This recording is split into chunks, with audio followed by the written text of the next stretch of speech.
Λοιπόν, καλησπέρα και από μένα. Εγώ λέγομαι Άλεξ Σάφερ και είμαι επίση μέρο τη κίνηση για την προστασία των νησίδων εδώ και 5 χρόνια, από την αρχή δηλαδή στην ουσία. Και εγώ θα σα μιλήσω σήμερα για το τι ακριβώ σχεδιάζεται στην Άξο και το Νούσα και κάποιε ενεργειακέ προεκτάσει αυτού του ζητήματο, προεκτάσει στην υγεία των ανθρώπων και στην οικονομία του νησιού.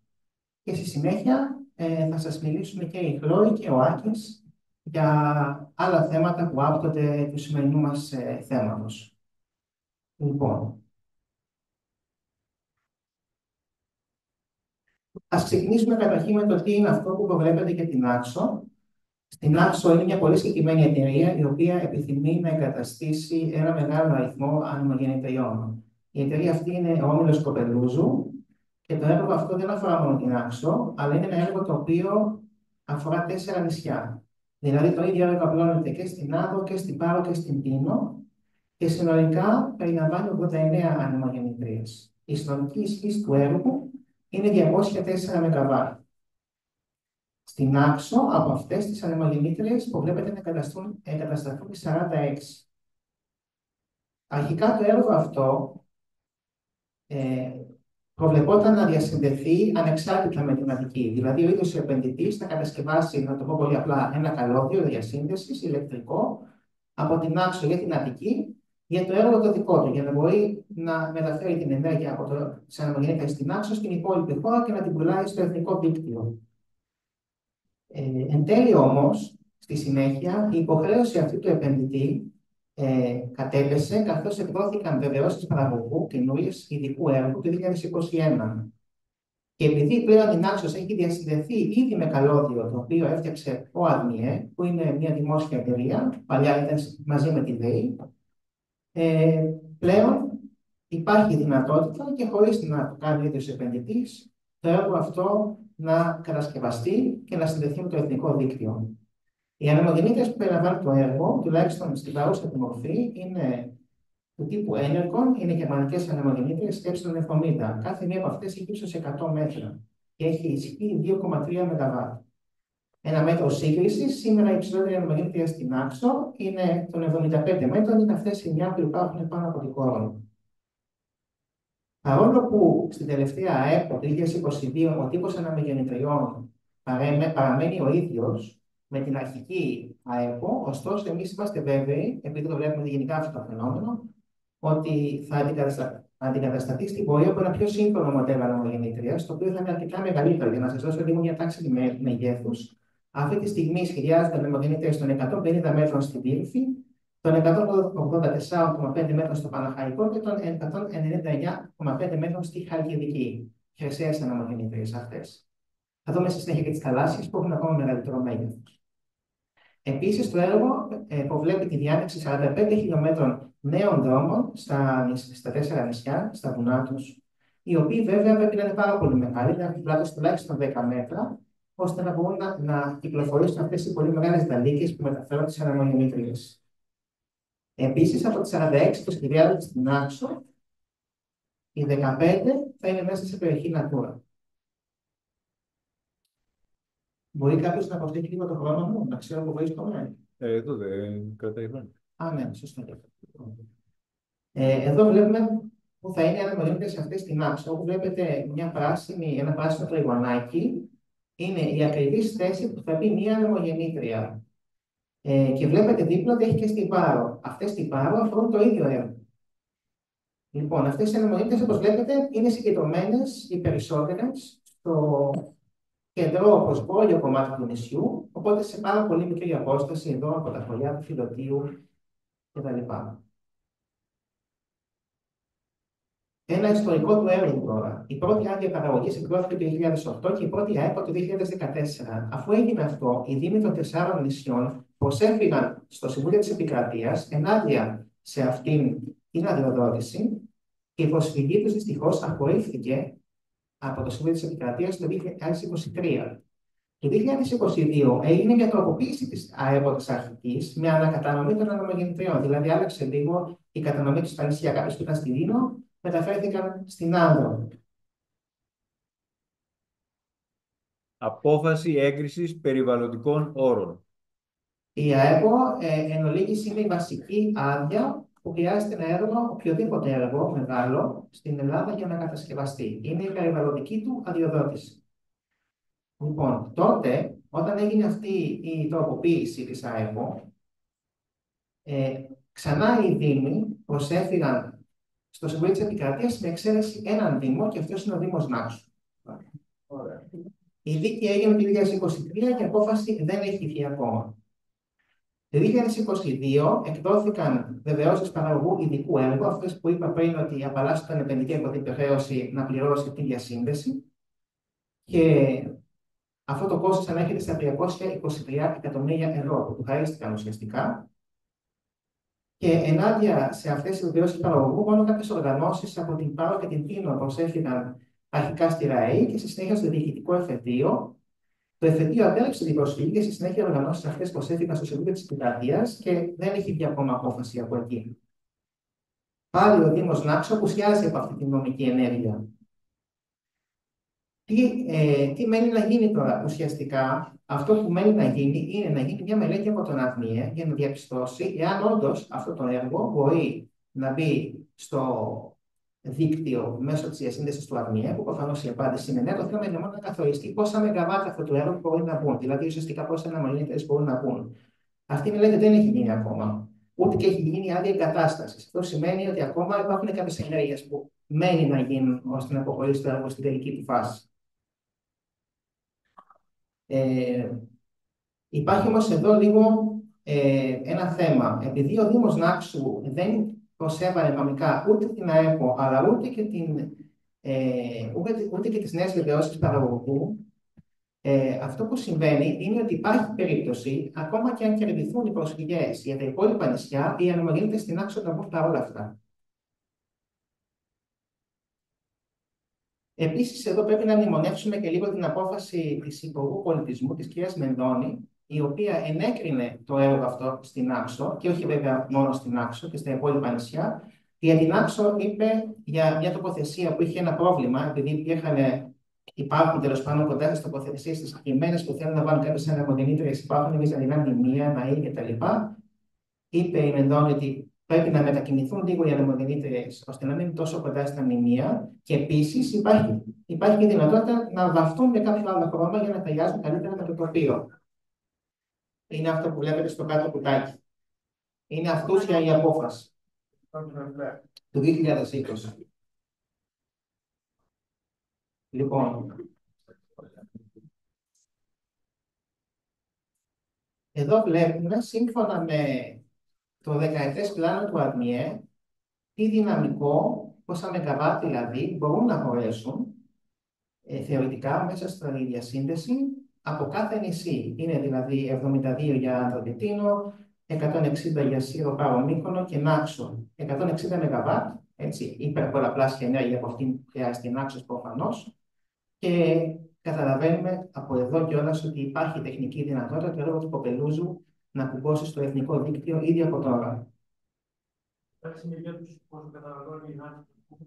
Θα το δείξω σε επόμενο πίνακα.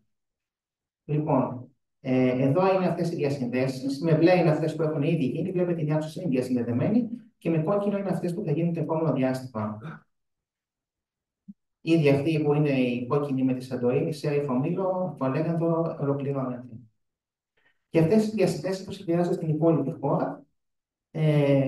Και αυτή τη Κρήτης με την Αττική Μεγάλη έχει ήδη ολοκληρωθεί σχεδόν και σχεδιάζονται τώρα και διασυνδέσεις με τα Δωδεκάνησα, τον Βόρειο Αιγαίο κτλ. Με σκοπό όλα αυτά τα νησιά να παράγουν ενέργεια που θα εξάγεται στο εθνικό δίκτυο και ακόμα παραπέρα.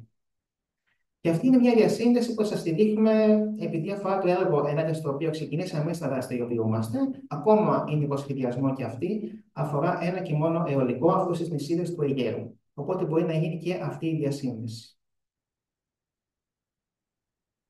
Ο ίδιος ο ΑΔΜΙΕ παραδέχεται για αυτές τις διασυνδέσεις ότι καταρχήν η διασύνδεση των νησιών έχει πολλά ωφέλη, οικονομικά, περιβαλλοντικά και κοινωνικά, καθώς θα επιτρέψει, λέει ο ΑΔΜΙΕ, την καλύτερη εκμετάλλευση του υψηλού δυναμικού ΑΠΕ των νησιών, κυρίως του πολύ ψηλού αιωλικού δυναμικού.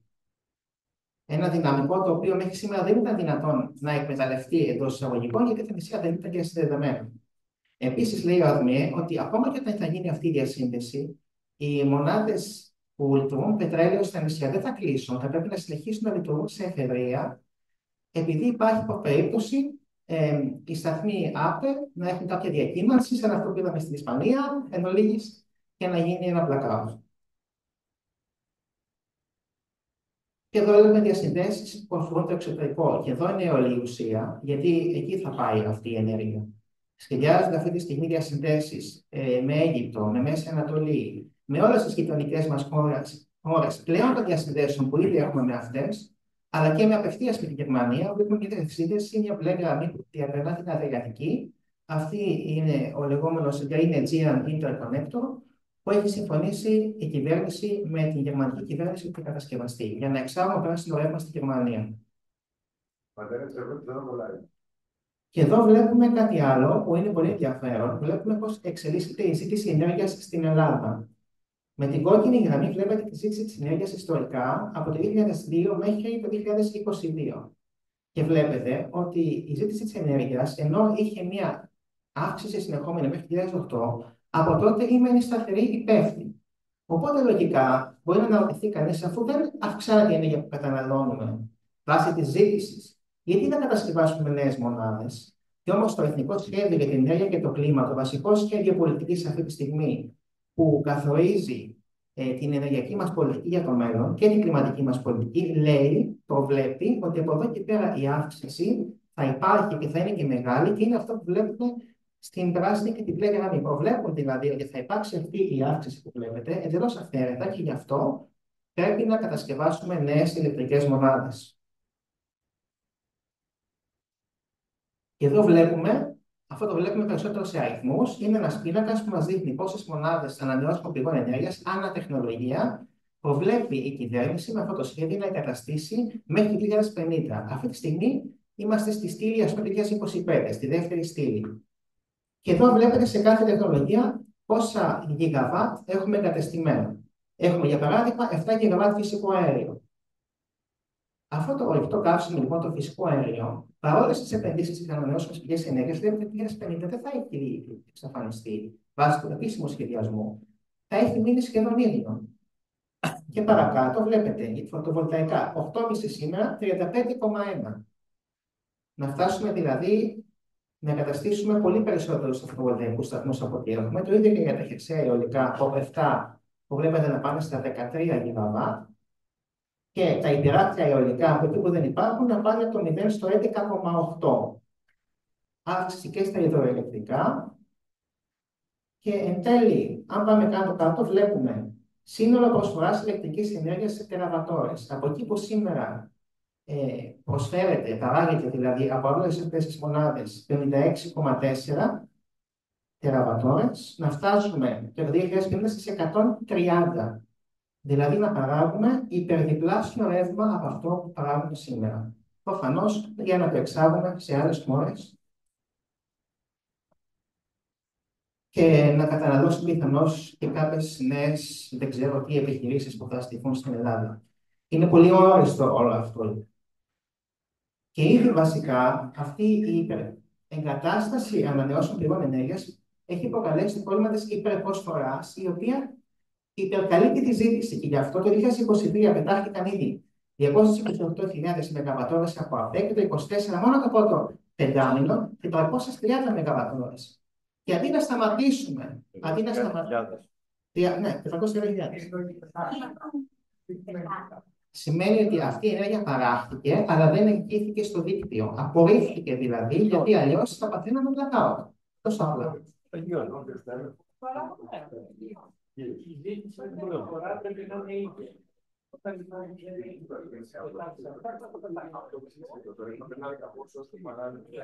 Αυτό θα το εξηγήσει ο Άκης στην παρουσίαση. Τότε θα αναλύσουμε ακριβώς το blackout στην Ισπανία και πώς δημιουργήθηκε. Εδώ βλέπουμε τώρα έναν άλλο σχεδιασμό που αφορά τα υπεράκτια αιωλικά. Αυτό είναι ένα σχέδιο το οποίο ανακοινώθηκε πριν από 1,5 χρόνο περίπου. Η οργάνωσή μας ενεπλάκη πολύ ενεργά στην αντίκρουση αυτού του σχεδίου, δηλαδή καταθέσαμε σχόλια ενάντια στη στρατηγική μελέτη περιβαλλοντικών επιπτώσεων. Εδώ βλέπουμε όλες τις περιοχές στην Ελλάδα που σκοπεύουν να βάλουν θαλάσσια αιωλικά Και οι πιο κοντινές στην Άξο είναι η Δονούσα, είναι η Ικαρία και είναι η Γιάρος. Επίσης, να πω εδώ ότι όσον αφορά τη Δονούσα και την Γιάρο, ο επίσημος σχεδιασμός λέει ότι η κατάσταση των αιωλικών αυτών θα γίνει μέχρι το 2032 το αργότερο. Και εδώ βλέπουμε τα οικόπεδα όπου θέλουν να βάλουν αυτές τις υπεράκτιες αναμογεννήτριες στη Δονούσα. Είναι, όπως βλέπετε, το νησί της Δονούσας, αυτό με τη σκίαση που βλέπετε με τις διαγώνιες γραμμές σημαίνει ότι είναι περιοχή Natura. Και ακριβώς δίπλα, ανατολικά, βλέπετε το πρώτο οικόπεδο Δονούσα 2, που είναι αυτό όπου σχεδιάζουν να βάλουν τις αναμογεννήτριες μέχρι το 2032, και το Δονούσα 1 μέχρι τα επόμενα χρόνια. Τα επόμενα χρόνια, δηλαδή, σε δεύτερη φάση. Εδώ βλέπουμε τα οικόπεδα αυτά, τι εγκατεστημένη ισχύ θα έχουν. Είναι συνολικά 540 ΜΒ το Δονούσα 1 και 325 το Δονούσα 2, που είναι τεράστιες ποσότητες ενέργειας, ασύλληπτες. Θα είναι πλωτά αυτά τα αιωλικά, θα είναι δηλαδή ανεμογεννήτριες οι οποίες θα επιπλέον στη θάλασσα και θα κατασκευαστεί και ένας πολύ μεγάλος υποσταθμός στην Άξο, αυτός είναι το ύψιλον ο οποίος θα απορροφά αυτό το ρεύμα των ανεμογεννητριών στη Δονούσα και θα το μεταφέρει στο εθνικό δίκτυο.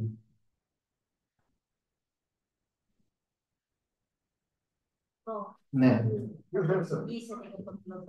Θα σας πω, λοιπόν, υπάρχουν δύο τεχνολογίες θαλάσσιων αιωλικών αυτή τη στιγμή, βασικά μιλώντας. Είναι οι πακτωμένες και είναι οι πλωτές. Οι πακτωμένες είναι ανεμογεννήτριες οι οποίες κατασκευάζονται σε χαμηλά βάθη και οι οποίες έχουν κάτω μια τσιμεντένια βάση, όπως έχουν και οι χερσαίες. Μέχρι 60 μέτρα. Ενώ οι πλωτές είναι μια καινούργια τεχνολογία, είναι ανεμογεννήτριες οι οποίες επιπλέον σαν τις πλατφόρμες εξόρυξης πετρελαίου. Δεν έχουν δηλαδή βάση στο έδαφος, στο πυθμένα. Άγκυρες. Έχουν άγκυρες που τις συγκρατούν. Όχι, έχουν επάκτωση στο βυθό, η οποία όμως είναι πολύ μικρότερη. Είναι απλά κάτι που συγκρατεί την άγκυρα. Εντάξει. Τώρα, πριν από λίγους μήνες, είχε έρθει και ο Πρωθυπουργός εδώ για να εγκαινιάσει το λεγόμενο Ταμείο Απανθρακοποίησης των Νησιών. Αυτό έγινε με φόντο την Οκτάρα και ήταν πολύ επίσημη σε αυτή την εκδήλωση. Πάμε τώρα να δούμε τι είναι αυτό το ταμείο. Λοιπόν, αυτό το Ταμείο Απανθρακοποίησης των Νησιών, το οποίο παρουσιάστηκε σαν κάτι πολύ προοδευτικό και καλό για τα νησιά κτλ., προβλέπει ότι θα διατεθούν 25 εκατομμύρια ευρώ με δικαιώματα εκπομπών ρήπων, τα οποία θα χρησιμοποιηθούν για την απανθρακοποίηση των νησιών. Και συνολικά, ναι, δεν ξέρω, συγγνώμη, λίγο κάνει λίγο λάθος στην παρουσίαση εδώ. Το ποσό θα φτάσει στα 3,1 δις, τα οποία θα διατεθούν τα επόμενα 2 χρόνια. Ας δούμε σε τι. Λοιπόν, απανθρακοποίηση σημαίνει επί της ουσίας να διοχετευτούν αυτά τα χρήματα σε δράσεις οι οποίες θα μειώσουν το ανθρακικό αποτύπωμα σε όλους τους τομείς. Στις μεταφορές, στην παραγωγή ενέργειας, στην θέρμανση. Αυτό σημαίνει να εκπέμπεται λιγότερο διοξείδιο του άνθρακα και μεθάνιο στην ατμόσφαιρα. Λοιπόν, αυτά τα έργα τα οποία θα χρηματοδοτήσει το συγκεκριμένο πρόγραμμα είναι καταρχήν υβριδικά συστήματα ενέργειας, που σημαίνει συστήματα ΑΠΕ που συνδυάζουν ανεμογεννήτριες και φωτοβολταϊκά με μπαταρίες. Αλλά μιλάμε για μεγάλες ανεμογεννήτριες σε πολλές περιπτώσεις. Παράκτια αιωλικά πάρκα, αυτά που είδαμε δηλαδή πριν, που είναι λοιπόν στη Δονούσα, θα χρηματοδοτηθούν από αυτό το ταμείο. Οι ηλεκτρικές διασυνδέσεις των νησιών όπου δεν υπάρχουν, εδώ ήδη υπάρχει, οπότε δεν αφορά την Άξο, και κάποια άλλα συστήματα στα λιμάνια για να φωτίζουν τα πλοία, υποδομές φόρτισης για ηλεκτρικά αυτοκίνητα, ταμιευτήρες, η αποθήκευση της ηλεκτροπαραγωγής. Αυτό έχει ενδιαφέρον, γιατί η Νάξος έχει ένα σημαντικό πρόβλημα λειψιδρίας και αποτέλεσε και, ας πούμε, πρόσφατα και ένα μεγάλο θέμα συζήτησης εδώ. Σχεδιάζουν να κατασκευάσουν ταμιευτήρες, οι οποίοι δεν θα προορίζονται για ίδρυυση, αλλά αποκλειστικά για αποθήκευση ενέργειας, που σημαίνει ότι δεν θα γίνεται ίδρυυση από εκεί, θα δεσμευτούν νερά για να λειτουργεί αυτό σε ένα υδροελεκτρικό απλά. Ακριβώς. Λοιπόν, και κάποιες μικρές άλλες επενδύσεις, θεωρητικά προβλέπετε και αυτό, να χρηματοδοτηθούν κάποιες μικρές επενδύσεις για να μπορούν να κάνουν έργα ΑΠΕ για αυτοκατανάλωση. Αλλά καταλαβαίνετε ότι αυτό, αν και καλό, δυστυχώς έρχεται μαζί με όλα τα υπόλοιπα. Λοιπόν, πάμε τώρα, θα περάσω λίγο γρήγορα γιατί έχω ήδη φτάσει στα 20 λεπτά. Κάποια άλλα πράγματα που αφορούν του αιωλικού σταθμού. Καταρχήν, η ηχορύπανση είναι πολύ σημαντική. Το θέμα είναι ότι οι ανεμογεννήτρες παράγουν και αντιληπτούς οίκους από το αυτί του ανθρώπου και μη αντιληπτούς. Και το θέμα είναι ότι και οι δύο τύποι οίκων αυτοί επηρεάζουν την ανθρώπινη υγεία, ακόμα και οι μη αντιληπτοί οίκοι. Και ιδιαίτερα στα σπίτια, τα οποία λειτουργούν σαν ακουστικές κοιλότητες, δηλαδή σαν ηχεία εν ολίγης, κάνουν τον ήχο των ανεμογεννητριών, που είναι ένας ρυθμικός περιστυφόμενος ήχος, ακόμα πιο έντονο. Και ακόμα πιο έντονο το γεγονό ότι δεν σταματάει, δηλαδή είναι συνεχόμενο όλο τον χρόνο όταν κινείται η ανεμογεννήτρια. Δεν είναι ένα μηχανάκι απλά που πέρασε και σε ενόχλησε, α πούμε. Και γι' αυτό υπάρχουν κλινικά επιβεβαιωμένα συμπτώματα, όπω είναι διαταραχές ύπνου, αρθρίτιδα, ημικρανίες, καρδιακά προβλήματα, ζάλι και άλλα. Όλα αυτά είναι βέβαια επιβεβαιωμένα επιστημονικά. Το ίδιο ενοχλητική μπορεί να είναι και η φωτορύπανση, η έντονη που δημιουργείται το βράδυ. Μάλιστα, πρόσφατα στη Γαλλία διακυρώθηκε ένα ζευγάρι και έλαβε αποζημίωση 110.000 ευρώ από εταιρεία αιωλικών επειδή παρουσίασε αυτά τα προβλήματα. Εδώ απλά μια σύντομη αναφορά στην πυρκαγιά στην Κόρονα της Νάξο, την οποία φυσικά την θυμάστε όλοι ότι δυστυχώς και αυτή η πυρκαγιά προκλήθη από βλάβες στην ανεμογεννητρία. Για αυτό το θέμα θα μιλήσει περισσότερο η Χλώρια αργότερα. Και μετά έχουμε και τις εκτός του τουρισμού. Υπάρχουν πολλές πανεπιστημιακές έρευνες. Εδώ έχουμε από 4 πανεπιστήμια και από 2 ΣΤΕ αποφάσεις και έρευνες που δείχνουν ότι υπάρχει σημαντική επιρροή στον τουρισμό από τα αιωλικά. Το ίδιο το ΣΤΕ ακύρωσε το 2020. Συμβουλή της Επικρατείας είναι το ΣΤΕ, έτσι. Λοιπόν, το Ανώτατο Δικαστήριο, διοικητικό στη χώρα, ακύρωσε το 2020 αιωλικό σταθμό στη Λευκάδα με την αιτιολόγηση ότι εκεί είχαν ήδη κατασκευαστεί και δραστηριοποιηθεί κάποιες επιχειρήσεις σε κοντινή παραλία, χωρίς να γνωρίζουν ότι στο μέλλον θα κατασκευαστεί αιωλικό, και επομένως θα μπορούσε να προκύψει μια οικονομική ζημιά για αυτές τις επιχειρήσεις. Και γι' αυτό ο αιωλικός σταθμός αυτός ακυρώθηκε. Και εδώ υπάρχουν μελέτες από άλλα πανεπιστήμια που έχουν μεγάλο ενδιαφέρον. Για παράδειγμα, από το Πανεπιστήμιο Leibniz στη Γερμανία, που λέει ότι επί της ουσίας υπάρχει σύγκρουση στην ταυτόχρονη ανάπτυξη των δύο βιομηχανιών, δηλαδή της αιωλικής και της τουριστικής. Μελέτη από το Άμστερνταμ, που μιλάει για την απώλεια στην αξία στέγης και λέει ότι η μέση απώλεια ανεμογεννήτρια στην ξηρά, στην αξία στέγης, στην Ολλανδία τώρα φυσικά, είναι 4,1 εκατομμύρια ευρώ. Και η μέση απώλεια ανά μεγαβατόρα παραγόμενης ενέργειας είναι περίπου 1.000 ευρώ. Και έχουμε κάποιες άλλες έρευνες εδώ, τώρα δεν θέλω να συντομεύσω λίγο. Εδώ, εντάξει, τώρα αυτό είναι λίγο χιουμοριστικό, αλλά αυτό είναι η πραγματική ανεμογεννήτρια που σχεδιάζεται σε μέγεθος στα νησιά Λέβιθα και Κίναρος, εάν ήταν στην Ία της Σαντορίνης. Πώς είναι δυνατόν αυτό να μην επηρεάσει τον τουρισμό? Όπως και αυτό εδώ, που είναι το νυχτερινό τοπίο στην Νότια Εύβοια, το οποίο αντικρίσαμε κιόλας ταξιδεύοντας προς εδώ, επί το οποίο για άλλη μια φορά μας στεναχώρησε πολύ. Είναι εκατοντάδες ανεμογεννήτριες να αναποσβήνουν πολύ έντονα φώτα σε μια ολόκληρη περιοχή. Φανταστείτε να βλέπετε από εδώ και την Πάρο έτσι, όχι μόνο την Άξο έτσι, και τη Δόνουσα. Αυτές που βλέπετε δεν ανάβουν όλες μαζί. Είναι σε μια στιγμή, με το που σβήνουν αυτές ανάβουν κάποιες άλλες. Είναι πολύ περισσότερες, λέω.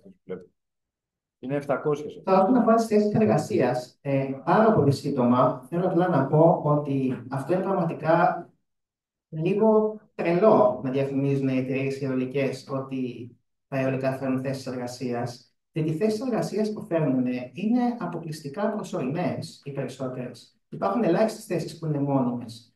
Δηλαδή, γενικότερα, τα περισσότερα αιωλικά πάρκα δεν έχουν καν φύλακα. Οπότε δεν υπάρχει ούτε καν αυτός ο ένας εργαζόμενος ο μόνιμος. Οι μόνες θέσεις εργασίας αφορούν είναι προσωρινές. Δηλαδή, κινείται κάπως μια οικονομία τοπική, όταν έρθουν οι εργάτες, οι οποίοι φυσικά ως επιτοπλίστων δεν είναι ντόπιοι, είναι εργάτες που χρειάζεται να έχουν μια υψηλή εξειδίκευση και έρχονται από άλλα μέρη. Έρχονται, εργάζονται εδώ, προφανώς για λίγο θα φάνε, για λίγο θα μείνουν κάπου, θα νοικιάσουν κάποιο δωμάτιο. Εντάξει, για λίγο θα κάποιο εργολάβος τοπικός θα ρίξει τα τσιμέντα και μετά τέλος. Αυτές όμως οι λιγοστές προσωρινές θέσεις εργασίας καταστρέφουν μόνιμες θέσεις εργασίας. Στον τουρισμό, στην κτηνοτροφία, στη γεωργία, δηλαδή στην ουσία με την επένδυση κάνει πάρα πολύ κακό σε έναν τόπο. Και γι' αυτό είναι ακριβώ ο λόγο που αυτέ οι εταιρείε δίνουν τα λεγόμενα αντισταθμιστικά ωφέλη. Τι σημαίνει αντισταθμιστικό? Αντισταθμιστικό σημαίνει ότι σου κάνω μια ζημιά. Και αυτή τη ζημιά σου την αντισταθμίζω σε χρήματα. Και το πολύ μικρό ποσό το οποίο δίνουν, το οποίο πηγαίνει στι τοπικέ κοινωνίε, είναι απλά 3% του τζίρου. Από αυτό το 3% στους δημότες πηγαίνει μόνο το 1% στους λογαριασμούς του ρεύματος, αν και όποτε, και το υπόλοιπο 1,7% για συγκεκριμένες χρήσεις στους δήμους. Αλλά αντιλαμβανόμαστε ότι η ζημιά είναι πολύ μεγαλύτερη και μόνιμη. Και τότε το αιωλικό πάρκο κλείσει μετά από 20-25 χρόνια, δεν θα υπάρχουν πλέον αντισταθμιστικά. Θα υπάρχει μόνο αυτή η ζημιά. Εξάλλου και στον Κόρονο, κάτι άλλο που είναι πιθανώς γνωστό εδώ, είναι ότι υπήρξε αυτά, είναι η πηγή είναι ο κ. Μαντιλαράς, που τα είπε αυτά στην Aegean Voice, στο ραδιόφωνο, πριν από λίγους μήνες για τα αιωλικά στην Κόρονο, ότι σύμφωνα με τη σύμβαση που έχει συνάψει η εταιρεία με το Δήμο, κανένας από τους όρους της σύμβασης αυτής δεν έχει εκπληρωθεί από την πλευρά της εταιρείας. Ενώ το αιωλικό πάρκο λειτουργεί εδώ και 25 χρόνια. Η εταιρεία δεσμευόταν από τη σύμβαση να δημιουργήσει τουριστικό περίπτερο, εκθετήριο 150 τετραγωνικών μέτρων και να φτιάξει 4 ανεμόμυλους. Δεν έκανε τίποτα από αυτά. Και η Κόρονος δεν πήρε επίσης ποτέ χρήματα από τη μίσθωση. Αυτά μας λένε πολλά επίσης για την αξιοπιστία αυτών των επενδύσεων. Λοιπόν, ολοκληρώνω. Δεν θα πω για το χρηματιστήριο ενέργειας εδώ. Είναι κάτι που μπορούμε να αναλύσουμε στη συνέχεια, το χρηματιστήριο ενέργειας, αλλά αρκεί να δούμε αυτό πώς έχει εκτοξευθεί η τιμή του ηλεκτρικού ρεύματος στην Ελλάδα από τη στιγμή που άρχισε να λειτουργεί το target model, δηλαδή το χρηματιστήριο ενέργειας. Είναι το κόκκινο κυκλάκι. Προηγουμένως είχε πει ο Χατζηδάκης, ο τότε υπουργός, ότι θα σπάσουμε αυγά και θα τραγωνίσουμε ιδεολειψίες προκειμένου να μειώσουμε το ενεργειακό κόστος για τους καταναλωτές. Αυτό το είπε το Σεπτέμβριο του 2020 και 2 μήνες αργότερα είναι ο κύκλος και έχουμε αυτό. Δεν είναι εντάξει, δηλαδή τι να πεις. Αυτά.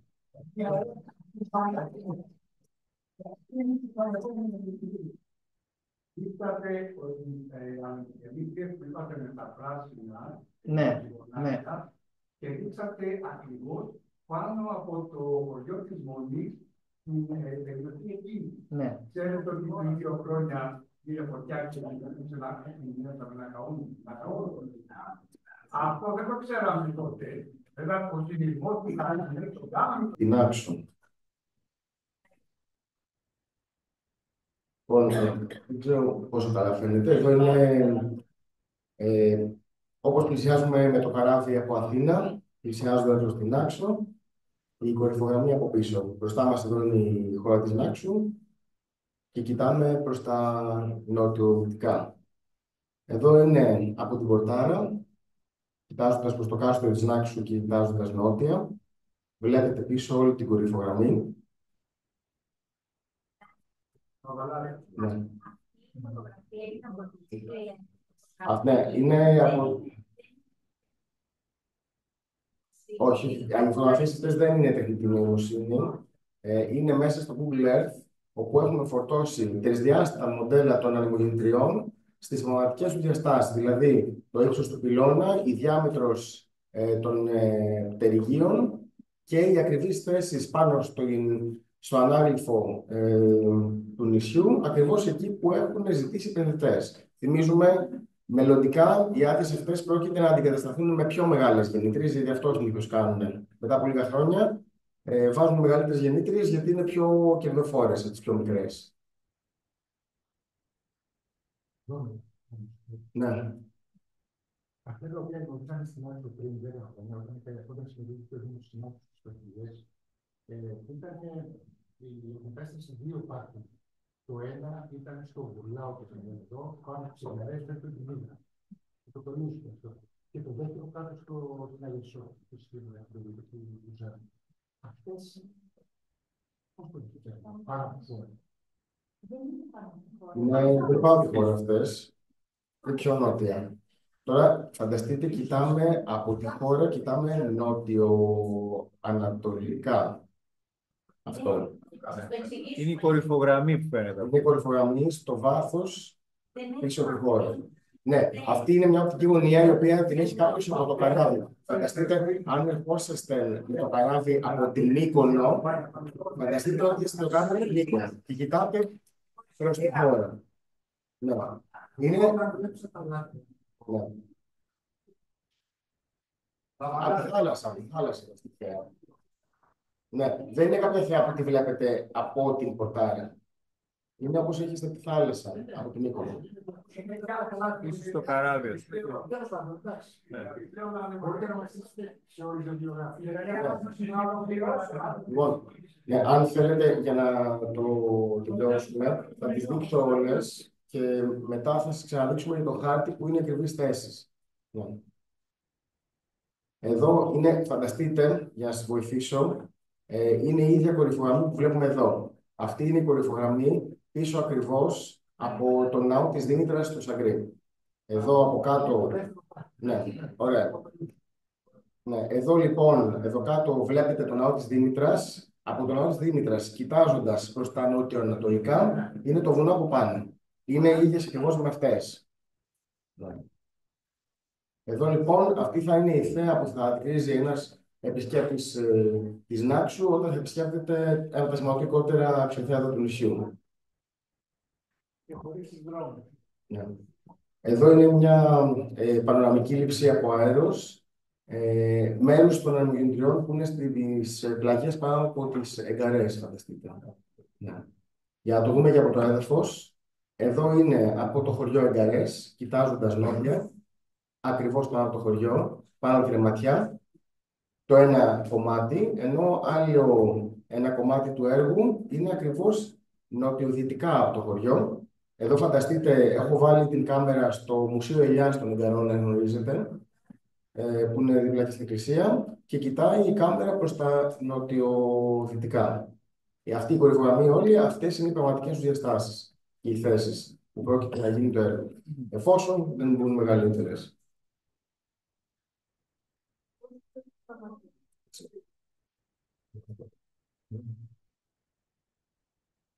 Εδώ πάλι από τις Εγκαρές, από το Μουσείο Ελιάς, κοιτάζοντας ανατολικά. Ακριβώς πάνω από το χωριό, κορυφογραμμή.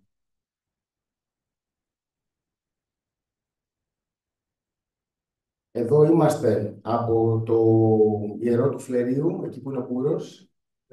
Φλεριού, ναι, το Φλερίου. Το Φλερίου. Εκεί που παρκάρει ο κόσμος το Πούρο, που έχει το ιερό από πάνω, αυτή είναι η θέα απέναντι. Ενώ εδώ είναι η θέα από το... Ορίστε. Δεν είναι εντός του αρχαιολογικού χώρου, όμως φαίνεται από το αρχαιολογικό χώρο.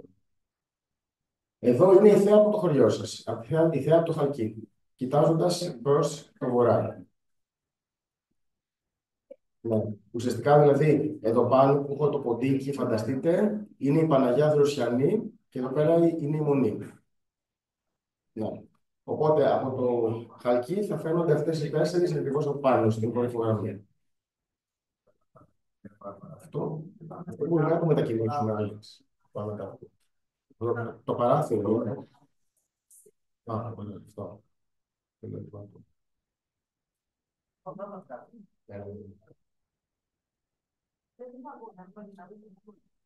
Εδώ είναι από, πώς το λένε, το χωριό. Κεραματί, μπράβο. Χαίρομαι που τις έχω κάνει τόσο καλά που γνωρίζετε το μέρος. Ναι. Εδώ είναι η θέα από την Κεραματί, κοιτάζοντας βόρεια. Εδώ είναι η θέα από την Κορονίδα, κοιτάζοντας νότια. Ναι. Εδώ είναι θέα από τη θάλασσα ανατολικά της Νάξου, κοιτάζοντας δυτικά προς την Κόρονο. Η Κόρονος είναι εδώ πέρα, από το χωριό. Εδώ στα αριστερά βλέπετε αυτές τις μικρούλες. Αυτές είναι οι υπάρχουσες, οι παλιές. Αυτές εδώ είναι οι καινούργιες που σχεδιάζονται, οι οποίες είναι αρκετά μεγαλύτερες. Ναι. Βλέπετε τη διαφορά μεγέθους, έτσι, για να έχετε μια τάξη μεγέθους. Αυτές που έχετε συνηθίσει στο νησί σας είναι τόσες. Αυτές εδώ. Και αυτές είναι οι καινούργιες. Εδώ από την Κόρονο, ακριβώς πάνω από το χωριό. Σημειώνω, εδώ πέρα βλέπετε μόνο τη μοντελοποίηση των γεννητριών. Δεν έχουν μοντελοποιηθεί οι δρόμοι και τα μπάζα τα οποία θα κυλάνε για δεκάδες ή εκατοντάδες μέτρα στις πλαγιές. Φανταστείτε ότι μιλάμε για δρόμο που θα έχει πλάτος όπως μια εθνική οδός, στρωμένο με βιομηχανικό χαλίκι, και αυτό ακόμα κι αν μετά από 15 χρόνια αφαιρεθούν αυτά τα κουφάρια, όταν θα χαλάσουν, θα μείνουν για πάντα αυτοί οι δρόμοι. Για χιλιάδες γενιές θα τα βλέπουν εκεί πέρα στο τοπίο. Είναι το τοπίο που θα κυβερνήσουν οι επόμενες γενιές. Πάλι εδώ την Κόρονο. Εδώ ο δρόμος στρίβοντας για να δούμε την Κόρονο, όπως ερχόμαστε από Απήρα, θα φανταστείτε. Εδώ είναι η Κόρονο στα κάτω δεξιά και η κορυφογραμμή από πάνω.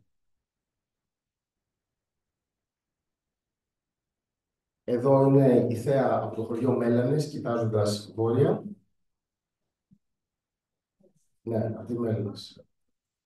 Ενώ εδώ είναι το Κουρνοχώρια πέρα. Εδώ είναι η θέα από την Δροσιανή, κοιτάζοντας προς τα πάνω, στο βουνό.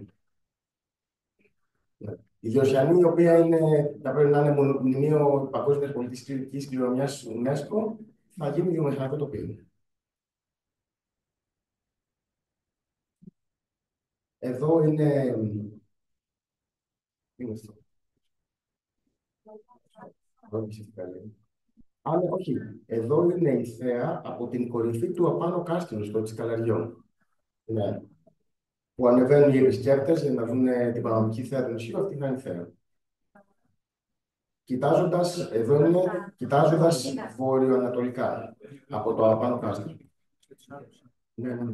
Εδώ είναι από την παραλία. Ναι. Εδώ είναι από τον Απόλλωνα, κοιτάζοντας νότια. Εδώ είναι από την Πλάκα, κοιτάζοντας ανατολικά. Εδώ είναι από τον Ορκό, κοιτάζοντας βορειοανατολικά. Εδώ είμαστε στο Σκαδό, μπράβο. Πάμε να δούμε λίγο και τα θαλάσσια ορικά, για να το χοντρίνουμε λίγο. Πάμε να δούμε τι έχει να γίνει στη Δονούσα. Λοιπόν, ναι, πολύ γρήγορα να σας δείξω το Πάρο. Ναι. Δεν ξέρω να έχω βάλει, όχι δεν το έχω βάλει αυτό, αλλά έτσι πολύ γρήγορα να δείτε. Το ίδιο έργο στην Πάρο, αυτή θα είναι η θέα από την παραλία Κολυμβήθρες. Αυτή θα είναι η θέα από την Μάρπισσα, από την Νάουσα της Πάρου και από την Παρκιά. Εδώ έχω βάλει την κάμερα στον Μήλο, στο λιμάνι. Και. Ναι. Δεν έχουμε έτοιμα αυτή τη στιγμή. Από το ΖΑ. Είχαμε. Δεν είχαμε. Είναι το τελευταίο που δείξατε, αυτό το τελευταίο κάμερα. Έχουμε, απλά δεν το έχω τώρα εδώ πέρα. Στο τέλος, αν μείνει χρόνος, θα σας δείξω. Ναι. Ωραία. Το δείχνω γιατί θέλουμε να δείχνουμε και τα υπόλοιπα. Ωραία. Λοιπόν, γρήγορα θέλω να σας δείξω τι έχει να γίνει στη Δονούσα. Σας μιλήσαμε για πλωτές ανεμογεννήτριες, οι οποίες θα βασίζονται πάνω σε μια πλατφόρμα στα πρότυπα εξόρυξης πετρελαίου. Σας είπαμε ότι θα έχουν 280 μέτρα ύψους, σας το είπαμε αυτό. Επειδή τα νούμερα είναι τόσο μεγάλα που δεν βγάζουν νόημα, έχουμε μοντελοποιήσει ένα τέτοιο μοντέλο γεννήτριας στις πραγματικές του διαστάσεις και το έχουμε φέρει στο λιμάνι της Νάξου. Να το δείτε πόσο ακριβώς μεγάλο θα είναι. Δεν είναι φάρσα, αυτό είναι. Προβλέπονται 57 τέτοιες να τοποθετηθούν στα ανατολικά του νησιού σας, γύρω από τη Δονούσα. Βλέπετε εδώ πέρα κάτω τη χώρα στα δεξιά και το μέγεθος αυτής της γεννήτριας. Ναι. Αυτό εδώ πέρα είναι το μέλλον που θέλουν οι Ινδονησίες. Από το 1 ως τα 6 Εδώ μίλια. πάλι με κάμερα στην πορτάρα και η χώρα. Το έχω βάλει εκεί που είναι τα ιστιοπλοϊκά, φανταστείτε. Αυτό είναι το μέγεθος της γεννήτριας που θα μπει. Ναι. Φωτογραφία θα βρούμε και θα δείξουμε. Εδώ λοιπόν είναι οι ακριβείς θέσεις που θα τοποθετηθούν αυτές οι 57 γεννήτριες ανοιχτά της Δονούσας. Εδώ είναι η Δονούσα, εδώ είναι η Νάξος από αέρος και Πάρος και αυτές είναι οι θέσεις τους. Σε διάταξη χιαστή, σε γραμμές, μέσα στο πέλαγο. Εδώ βλέπετε. Κάθε μία από αυτές θα είναι πάνω σε μία πλατή πλατφόρμα. Ναι. Εδώ είναι η Δονούσα πάλι από ψηλά και βλέπετε την έκταση του έργου. Πάλι εδώ μια άλλη οπτική γωνία από ακόμα ψηλότερα. Οι αποστάσεις Και μεταξύ τους είναι εδώ, 2,3 χιλιόμετρα. Δεν κοιτάξτε μπαίνει λίγο. μία δίπλα στην Το άλλη. πέρα τώρα είναι από την Άξο. Εδώ βρισκόμαστε στις ψηλότερες γειτονιές της Απειράθου και κοιτάζοντας ανατολικά θα είναι αυτή η θέα. Ναι. Και φανταστείτε 57 φωτάκια που θα αναβοσβήνουν σαν να είναι τα δηληστήρια της Κορίνθου. Ναι. Βιομηχανική ζώνη. Εδώ πάλι από την Απείραθο. Εδώ είναι η θέα από την κορυφή του ΖΑ, που επίσης είναι σημαντικότερο επισκέψιμο σημείο του νησιού. Θα ανεβαίνουν οι τουρίστες στην κορυφή του ΖΑ και αυτό είναι που θα βλέπουν, ανεβαίνετε να βλέπετε την Ανατολή από το ΖΑ. Αυτή θα είναι η θέα στην Ανατολή. Κοιτάζοντας προς τη Δονούσα. Οι πραγματικές διαστάσεις και οι πραγματικές θέσεις. Εδώ πάλι από τον ΖΑ, λίγο να τελειώσω τις φωτογραφίες και μετά. Εδώ πάλι η θέα από τον ΖΑ, κοιτάζοντας, είναι τόσο εκτεταμένο, φανταστείτε, εδώ είναι το νότιο κομμάτι του έργου και εδώ είναι το βόρειο κομμάτι του έργου. Βλέπετε, γυρίζει λίγο κάμερα πιο προς τα βόρειο-ανατολικά. Ναι. Εδώ είναι η θέα από τον Απόλλωνα, θα φαίνονται και από τον Απόλλωνα λίγες. Και εδώ είναι η θέα από την Δονούσα. Εδώ από τη χώρα της Δονούσας. Όχι, από τη χώρα της Δονούσας είναι αυτή. Και εδώ είναι η θέα από την Καλοταρίτισσα της Δονούσας. Εδώ πάλι μια πανοραμική που βλέπετε κάποιες από τις αμμοινίτερες πάνω από τον Κόρονο και στο βάσκος αυτές της Δονούσας. Εδώ είναι από την Κόρονο, η θέα κοιτάζοντας προς το πέλαγο. Και εμείς αυτό λέμε, γι' αυτό είμαστε εδώ. Γιατί δεν είναι δυνατόν. Αυτά. Ωραία.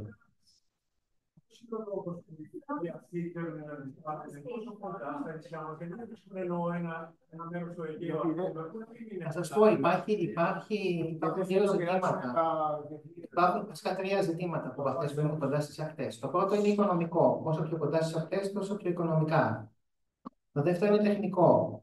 Γιατί στο Αιγαίο έχει πολύ μεγάλα βάθη και οι πακτωμένες και πόσο μάλλον οι πλωτές δεν μπορούν να μπουν από ένα βάθος και πέρα. Οπότε αυτό δηλαδή περιορίζει πολύ τις επιφάνειες που μπορούν να μπουν στο Αιγαίο και στο Ιόνιο. Και ο τρίτος λόγος είναι ότι η ελληνική. Λοιπόν, καλησπέρα και από μένα. Θα προσπαθήσω να είμαι σύντομη για να μην σας κουράσω, γιατί έχουμε ήδη προχωρήσει αρκετά. Θα σας πω περιβαλλοντικές επιπτώσεις των αιωλικών σταθμών. Επίσης, είμαι δασολόγος, υπάρχει μια σύνδεση δηλαδή με τη φύση επιστημονική και είμαι στις σύνδεση λιγότερο από τα παιδιά, είμαι ψηλοφρέσκια, ένα χρόνο και κάτι. Λοιπόν, πρώτο και μεγαλύτερο πρόβλημα για τις ανεμογεννήτριες και τη φύση έχει να κάνει με την βιοποικιλότητα. Είναι ένα θέμα το οποίο είναι αρκετά παραμελημένο. Δυστυχώς η Ελλάδα, παρότι έχει πάρα πολύ πλούσια φύση, δεν εκτιμάται καθόλου. Τι σημαίνει βιοποικιλότητα? Όπως το λέει η λέξη, ποικιλία ζώων των ειδών, των οργανισμών. Γιατί είναι σημαντική η βιοποικιλότητα και τη συζητάμε? Δεν είναι κάτι ξεχωριστό από εμάς. Είναι κάτι που μας αφορά άμεσα, έχει να κάνει με την επιβίωσή μας άμεσα και έχει να κάνει με το ότι όσο μεγαλύτερη ποικιλία ζώων των οργανισμών έχουμε σε ένα χώρο, τόσο πιο μεγάλη σταθερότητα έχουμε σε αυτό το οικοσύστημα. Τι σημαίνει αυτό? Οποιαδήποτε εξωτερική παρέμβαση μπορεί να προκύψει, μπορεί άμεσα το ίδιο το οικοσύστημα να επαναφέρει τον εαυτό του στην αρχική του κατάσταση. Δηλαδή μπορεί να διορθώσει από μόνο το πρόβλημα και να επανέλθει. Συνεπώς, όταν εξαφανίζονται κάποια είδη, τα οποία μπορεί να είναι και σημαντικά σε μια τροφική αλυσίδα, διαταράσσεται αυτή η βιοποικιλότητα και άρα δημιουργείται μια ανισορροπία η οποία μπορεί να έχει άμεση επίδραση και στον άνθρωπο. Οι ανεμογεννήτριες λοιπόν μεγάλης κλίμακας εγκατάστασης, η εγκατάστασή τους γίνεται με μια πολύ μεγάλη αλλαγή χρήσης γης, κατακαιρματίζεται η γη με πάρα πολύ με έντονο τρόπο, με αποτέλεσμα η άγρια πανίδα, δηλαδή τα άγρια ζώα, ταράσσονται τροφικά όσον αφορά την αναπαραγωγή τους, τη φωλαιοποίηση για την ορνηθοπανίδα, στρεσάρονται, που σημαίνει ότι μειώνονται οι απόγονοι και εκτοπίζονται από την περιοχή. Αυτό μπορεί να μπορεί να προκληθεί και από φωτο ή ηχορύπανση, όπως είδαμε και στις προηγούμενες φωτογραφίες που έδειξε πολύ ωραία ο Αλέξης. Φράσσονται οι μεταναστευτικές οδοί της ορνηθοπανίδας. Θανατώνονται προφανώς μεγάλα αρπακτικά είδη, όπως είναι τα όρνια, που θα δούμε και στη συνέχεια, νυχτερίδες, προσκρούοντας πάνω στα περίγεια των ανεμογεννητριών. Παρότι έχουμε συστήματα απόθεσης οι ανεμογεννήτριες, πολλές φορές δεν λειτουργούν. Δηλαδή, όταν ένα πτηνό έρθει κοντά, πλησιάσει μια ανεμογεννήτρια, θεωρητικά σταματάει, γιατί το λαμβάνει υπόψη της. Πολλές φορές αυτό δεν συμβαίνει και θανατώνονται μεγάλα αρπακτικά, πολύ σημαντικά για μια τροφική αλυσίδα και για τον άνθρωπο σε μεγαλύτερο σκέλος. Το θέμα ποιο είναι, ότι ο ΟΗΕ έχει θέσει, υποτίθεται, τη διατήρηση της βιοποικιλότητας ως ένα τόσο σημαντικό θέμα, όσο και αυτό της αντιμετώπισης της κλιματικής αλλαγής. Κάτι όμως που δεν το βλέπουμε στην πράξη. Τα δίκτυα μεταφοράς ηλεκτρικής ενέργειας προφανώς ευθύνονται και αυτά για θανάτους πτηνών με ηλεκτροπληξία από πρόσκρουση. Και ένα από τα πιο λυπηρά, τουλάχιστον για μένα ως δοσολόγος, σκηνικά έχει να κάνει με την εγκατάσταση των αιωλικών πάρκων σε προστατευόμενες περιοχές Natura. Οι προστατευόμενες περιοχές Natura έχουν δημιουργηθεί μέσα από ευρωπαϊκές νομοθεσίες. Δεν είναι τυχαία, πήγαμε σε ένα χώρο, είδαμε τι ωραία και το βγάλαμε προστατευόμενο. Υπάρχει πολύ συγκεκριμένος λόγος για τον οποίο μπορεί να προστατεύονται κάποιες περιοχές. Και αυτές μπορούν να είναι είτε ζώνες ειδικής προστασίας για τα πτηνά, είτε τόποι κοινοτικής σημασίας. Δηλαδή, στη μία περίπτωση έχουμε ιδιαίτερη σημασία για την ορνηθοπανίδα και στην άλλη δίνουμε περισσότερο βάση στον οικότοπο, δηλαδή στην μίξη, ας πούμε, των ειδών δασικών κτλ. Οι περιβαλλοντικές μελέτες, οι οποίες δημιουργούνται από την κάθε εταιρεία η οποία θέλει να κάνει ένα έργο αιωλικό κτλ. Είναι υποχρεωμένο αρχικά, είναι υποχρεωμένη η εταιρεία να δώσει αυτή την περιβαλλοντική μελέτη στη δημοσιότητα και βλέποντας αυτή τη δουλειά, καταλαβαίνουμε για την προχειρότητα της κατάστασης. Το πρώτο σκέλος εγκρίνεται πάρα πολύ γρήγορα, χωρίς να δίνεται καθόλου βάση στο τι λέει αυτή η περιβαλλοντική μελέτη. Πολλές φορές βλέπουμε copy-paste περιβαλλοντικών μελετών από ένα νησί για ένα αιωλικό το οποίο αφορά ένα βουνό στη στερεά Ελλάδα. Μιλάμε για απίστευτες καταστάσεις, δεν το χωράει ο νους μας και σαν δασολόγοι. Στην προκειμένη περίπτωση, τέλος πάντων. Δεν γίνεται έρευνα πεδίου, δεν βγαίνει άνθρωπος στο πεδίο να δει τι συμβαίνει. Γίνεται μόνο βιβλιογραφικά. Δεν υπάρχει ελεγκτικός μηχανισμός από τα δασαρχεία, δυστυχώς. Και μόνο θα κινητοποιηθεί κάτι από τους κατοίκους. Μόνο οι κάτοικοι μπορούν να κάνουν κάτι γι' αυτό. Δυστυχώς. Έχουμε αναλάβει ένα ρόλο που δεν είναι δικός μας. Ο ρόλος κανονικά είναι του κράτους. Δεν είναι δικός μας να τρέχουμε, να ψάχνουμε, να βρούμε τα τρυπάκια που μπορεί να έχει βρει κάθε εταιρεία και να προστατεύσω εγώ τον τόπο μου, ενώ κανονικά ο κρατικός μηχανισμός θα έπρεπε να έχει αυτόν τον έλεγχο.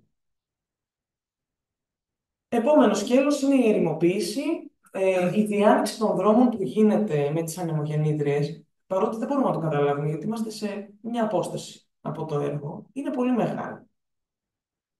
Αυτό τι σημαίνει? Ότι αφαιρείται ένα πολύ μεγάλο κομμάτι χώματος και άρα τι σημαίνει αυτό? Χωρίς χώμα δεν έχουμε βλάστηση. Χωρίς βλάστηση δεν έχουμε ρίζες. Τι κάνουν οι ρίζες? Απορροφούν το νερό. Άμα δεν υπάρχει απορροφητικός μηχανισμός για να ρουφήξει το νερό μέσα στο έδαφος, βρέχει και το νερό παίρνει ό,τι βρει. Και είναι η τελική συνέπεια η ερημοποίηση. Τα πτερίγια των ανεμογεννητριών, επίσης, μόνο και μόνο από την κίνηση την κυκλική, δημιουργούν έναν έξτρα αέρα, ο οποίος στην επιφάνεια του εδάφους δημιουργεί μια παραπάνω ξηρασία. Δηλαδή, αλλάζει το μικροκλίμα, μειώνεται η βλάστηση από την αύξηση ουσιαστικά της θερμοκρασίας και την ξηρασία την τοπική. Δεν απορροφάται το νερό στο υπέδαφος και έχουμε και το πρόβλημα με τις τσιμεντένιες βάσεις, οι οποίες είναι πάρα πολύ μεγάλες, θα δείξουμε και φωτογραφία σε λίγο, δεν αφαιρούνται από το σημείο και εμποδίζουν προφανώς την κατήστηση, την εισδοχή του νερού στο υπέδαφος. Προφανώς η επιφανειακή διάβρωση έχει μετά και καθολιστήσεις και πλημμύρες και ούτω καθεξής. Μείωση της στάθμης του υδροφόρου ορίζοντα και αντίστοιχη αύξηση της θερμοκρασίας του εδάφους και γενικότερη υποβάθμιση της βλάστησης. Έχουμε προφανώς τους κινδύνους πυρκαγιών που ζήσατε κι εσείς εδώ πέρα στην Άξο. Αυτό μπορεί να συμβεί είτε επειδή δεν πραγματοποιείται η αυτόματη πάυση της λειτουργίας των ανεμογεννητριών, γιατί παραπάνω από ένα συγκεκριμένο ποσό ανέμου, δυνάμεις ας πούμε ανέμου, υποτίθεται δεν μπορεί η ανεμογεννήτρια να τα απεξέλθει και σταματάει. Πολλές φορές αυτό το πράγμα πάλι δεν δουλεύει και πάλι μπορούν να δημιουργηθούν πυρκαγιές. Και ένα άλλο ζήτημα είναι τα απόβλητα. Δυστυχώς, αφού γίνει ένα έργο και έχουν τελειώσει κατά κάποιο τρόπο οικονομικές συμφωνίες, η παραμέληση είναι γεγονός. Δεν υπάρχει συντήρηση, είτε είναι ελλειπής, με αποτέλεσμα να έχουμε είτε διαρροές ορυκτελέων, είτε τα μικροπλαστικά από φθορά να μπαίνουν στο έδαφος και στον υδροφόρο ορίζοντα. Δεν απεγκαθίστανται οι μονάδες από το σημείο που έχουν κατασταθεί και μπορούν να παραμείνουν εκεί πάντα. Ενώ κανονικά οφείλει η εταιρεία να τα αφαιρέσει. Επίσης, να πούμε ότι τα υλικά τα οποία είναι δημιουργημένες αυτές οι ανεμογεννήτριες δεν είναι ανακυκλώσιμα, ειδικά τα πτερίγια. Τι τα κάνουν αυτά στο τέλος του κύκλου ζωής? Τα θάβουν, τα χημικά αυτά μπαίνουν πάλι στο έδαφος, καταλήγουν στον υδροφόρο ορίζοντα και ούτω καθεξής. Λοιπόν, οι τσιμεντένιες βάσεις, όπως είπαμε, δεν απομακρύνονται και σύμφωνα με τις εκτιμήσεις που είδαμε και πριν, θα έχουμε πάρα πολύ μεγάλη παραγωγή, 225.000 τόνους πτερυγίων μέχρι το 2034, είναι φοβερά αυτά. Και παρότι προβλέπεται η απόσταση, όπως είπα και πριν, δεν έχει γίνει σε κανέναν αιωλικό σταθμό στην Ελλάδα. Έχει γίνει μόνο συντήρηση. Εδώ έχουμε κάποια παραδείγματα από άναρχη απόθεση μπαζών και σκουπιδιών στον χώρο. Δεν υπάρχει καμία πρόνοια γι' αυτό. Νότια Εύβοια είναι αυτό. Νότια Εύβοια, ναι. Εδώ έχουμε τον Άκη στο πεδίο. Είναι από το φιλμάκι που βλέπατε πριν αρχίσουμε, του ARD, του γερμανικού κανάλιου. Και εδώ πέρα έχουμε ένα παράδειγμα πάλι στην Νότια Εύβοια, το Παρκό Καστή, το οποίο εγκαταλείφθηκε στα 8 έτη λειτουργίας του, ενώ κανονικά είναι γύρω στα 20 χρόνια ένα υλικό πάρκο το οποίο μπορεί να λειτουργήσει. Αυτό στα 8 σταμάτησε. Γιατί δεν συνέφερε οικονομικά. Και είναι εγκαταλειμμένο χρόνια. Εδώ πέρα έχουμε κάποια άλλα παραδείγματα όσον αφορά τη διάνοιξη και βλέπετε το χώμα πώς αρχίζει και υποχωρεί προς τα κάτω. Αυτό με μια βροχή μπορεί να φάει σε εισαγωγικά όλη την υπόλοιπη πλαγιά. Και ένα φοβερό πράγμα που μας έχει πει ο καθηγητής εδαφολογίας όταν ήμουν ακόμα φοιτήτρια είναι ότι ένα κυβικό εκατοστό, τόσο δηλαδή, χώματος για να δημιουργηθεί θέλει 400 χρόνια. Και μέσα σε πάρα πολύ σύντομο χρονικό διάστημα μπορεί μια βροχή αυτό να το πάρει και να το διαλύσει. Για να καταλήξει λάσπη στη θάλασσα και μετά έχουμε και άλλα προβλήματα, το ένα μετά το άλλο. Είναι φοβερά γρήγορη η ζημιά και φοβερά αργή η αποκατάσταση. Ευχαριστώ. Είναι πάρα πολύ σημαντικό αυτό να το καταλάβουμε. Και δυστυχώς, επειδή υπάρχει το μεγαλύτερο ποσοστό, ας πούμε, της νέας γενιάς έχει μεγαλώσει σε πόλεις, δεν έχει μάθει αυτά τα πράγματα. Και εγώ σε πόλη μεγάλωσα, πάλι καλά που πήγα στη συγκεκριμένη σχολή και τα έμαθα αυτά τα πράγματα. Είναι πάρα πολύ σημαντικό να τα μαθαίνουμε, γιατί δεν εκτιμώνται, δυστυχώς. Εδώ έχουμε και άλλα παραδείγματα από τη διάνοιξη για τα αιωλικά πάρκα. Και εδώ έχουμε το μέγεθος των τσιμεντένιων βάσεων. Δείτε τον άνθρωπο που φαίνεται σε σχέση με την τσιμεντένια βάση πόσο μεγάλη είναι και δεν αφαιρείται. Και έχουν ισοπεδώσει την κορυφή, έτσι. Τα βουνά δεν ξαναχτίζονται. Αυτή η κορυφή έχει καταστραφεί για πάντα. Δηλαδή δεν μπορεί το χώμα να ξαναδημιουργηθεί εκεί πέρα πια. Εδώ είναι στο Ρίο Αντί Γέφυρα Κλόκο, στην Κλόκοβα, μπράβο. Τέτοια αλλίωση πραγματοποιήθηκε για 3 ανεμογεννήτριες. 3 ανεμογεννήτριες, για τέτοια διάνοιξη. Έτσι. Την βλέπεις από μακριά. Ναι. Και εδώ πέρα, ας πούμε, είναι μια άλλη περιοχή Natura στα όρη Βάλτου. Τι να πει κανείς. Εδώ έχουμε, εντάξει, είναι πολλά, ας μην τα πω όλα, για τις υπεράκτιες ανεμογεννήτριες. Υπάρχουν αντίστοιχα άλλα τόσα προβλήματα τα οποία δημιουργούνται και για τους οικοτόπους, και για τα ψάρια, για τα πτηνά τα θαλάσσια, για τα θηλαστικά, για τις νυχτερίδες που κυκλοφορούν και για άλλα είδη. Πάνω κάτω, ό,τι ισχύει για την ξηρά, κάπως έτσι κάτι ισχύει και για τη θάλασσα. Δηλαδή, αντίστοιχα, ο βυθός έχει τη φυκιάδα, η φυκιάδα είναι η αντίστοιχη βλάστηση, χωρίς τη βλάστηση δεν υπάρχουν είδη και ούτω καθεξής. Και όταν δημιουργείται λοιπόν ένα τεράστιο έργο υπεράκτιων αιωλικών, υπάρχει η αντίστοιχη ανισορροπία. Εδώ υπάρχει μια εξίσωση κατά κάποιο τρόπο μεγεθών για τις υπεράκτιες. Τόσο είναι το όσο ο πύργος του Άιπη. Και εδώ πέρα έχουμε κάποιες περιοχές για να καταλάβουμε πόσο σημαντική είναι η θάλασσα ελληνική για τα θηλαστικά. Και όλα τα υπεράκτια που θέλουν να κάνουν πιάνει αυτές τις περιοχές ακριβώς. Λοιπόν, πολύ γρήγορα θα πω για τις περιοχές Natura της Νάξου. Φαντάζομαι κάτι θα ξέρετε κι εσείς γι' αυτό. Ζάς και Βίγλα ως Μαυροβούνι και θαλάσσια ζώνη είναι η μία περιοχή που μας ενδιαφέρει. Είναι η ορεινή περιοχή από το βορρά προς τον νότο μέχρι και την παραλιακή ζώνη, από Βίγλα μέχρι τη Μουτζούνα. Στη βλάστησή μας έχουμε κυρίως φρύγανα, δηλαδή ξηρούς θάμνους με τα φρύγανα, και μακί, δηλαδή αήθια σκληρόφυλλα όπως είναι το πουρνάρι, η δρύς και έχουμε και τα πλατάνια. Ο τόπος θεωρείται σημαντικός ως προς τους οικοτόπους του, σύμφωνα με την Ευρωπαϊκή Οδηγία 92 του 43, και έχουμε περίπου 1.000 είδη φυτών, 3 τα οποία είναι αποκλειστικά και μόνο στην Άξο. Έχουν φοβερή οικολογική σημασία αυτά τα φυτά. Μόνο στην Άξο, πουθενά άλλου στον κόσμο. Δηλαδή είναι φοβερό αυτό το πράγμα. Θα σας τα δείξουμε εμείς. Θα σας τα δείξουμε, έχουμε κάποια παραδείγματα. Έχουμε. Λοιπόν, η δεύτερη περιοχή Natura είναι τα όρη Αναθεματίστρα. Κορονός, Μαυροβούνι, Ζάζ και Βιγατούρι. Περιλαμβάνει πάλι κάποια 3 τμήματα του νησιού. Πάλι έχουμε την ίδια βλάστηση, χαμηλά φρύγανα και μακί και πλατάνη. Και εδώ πέρα έχουμε και ζώνη ειδικής προστασίας για την ορνηθοπανίδα. Λοιπόν, κάποια είδη εδώ πέρα που έχουμε, τα οποία θεωρώ ότι είναι όμορφο να τα δείξουμε, είναι η σκουτελάρια αναξένσης. Αυτό είναι μόνο στην Άξο υπάρχει, όπως και το ερίσιμο αναξένσε. Και το πρώτο είδος είναι τροτό. Δηλαδή, τι σημαίνει αυτό το πράγμα? Ότι είναι επικίνδυνο προς εξαφάνιση. Έχουν διάφορες.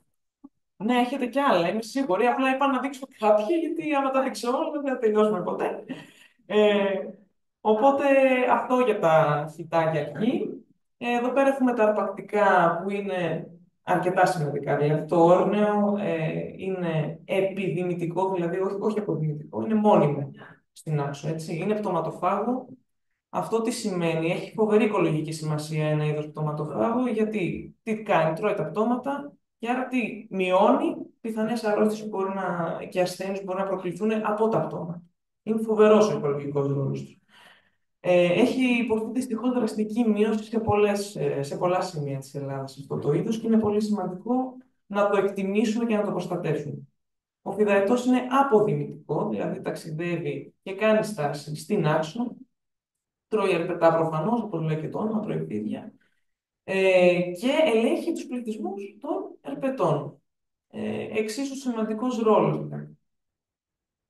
Έχει μειωθεί και αυτό προφανώς από την ανθρώπινη δραστηριότητα. Και εδώ πέρα κάποια ζώα θηλαστικά της θάλασσας, όπως είναι το ρινοδέλφινο και η πράσινη χελώνα. Η πράσινη χελώνα είναι ένα είδος το οποίο δυστυχώς κινδυνεύει παγκοσμίως από εξαφάνιση. Και τι κάνουν αυτά τα είδη. Το ρινοδέλφινο είναι, για παράδειγμα, κορυφαίος θηρευτής στην τροφική αλυσίδα. Είναι υπό καθεστώς προστασίας, σύμφωνα με την Ευρωπαϊκή Συνθήκη της Βαρκελόνης. Και τι κάνει, ουσιαστικά η ύπαρξή του δείχνει καλή ποιότητα της θάλασσας. Ένα από τα θετικά του, όπως και υγιή ιχθυοπανίδα. Δυστυχώς απειλείται και αυτό από τη θαλάσσια ρύπανση και τα αλλιευτικά εργαλεία και τον υποβρύχιο θόρυβο, που αυτό προέρχεται και από τις υπεράκτιες ανεμογεννήτριες. Ενώ η χελώνα, αντίστοιχα, είναι φυτοφάγο είδος, διατηρεί τους πληθυσμούς των φυκιών, δηλαδή της βλάστησης της θαλάσσης, πολύ σημαντικό και αυτό, και δείχνει κάπως μια παράκτια ισορροπία. Πολύ γρήγορα για τη Δονούσα. Έχουμε εδώ πέρα την περιοχή Natura, η οποία πιάνει κυρίως το θαλάσσιο χώρο.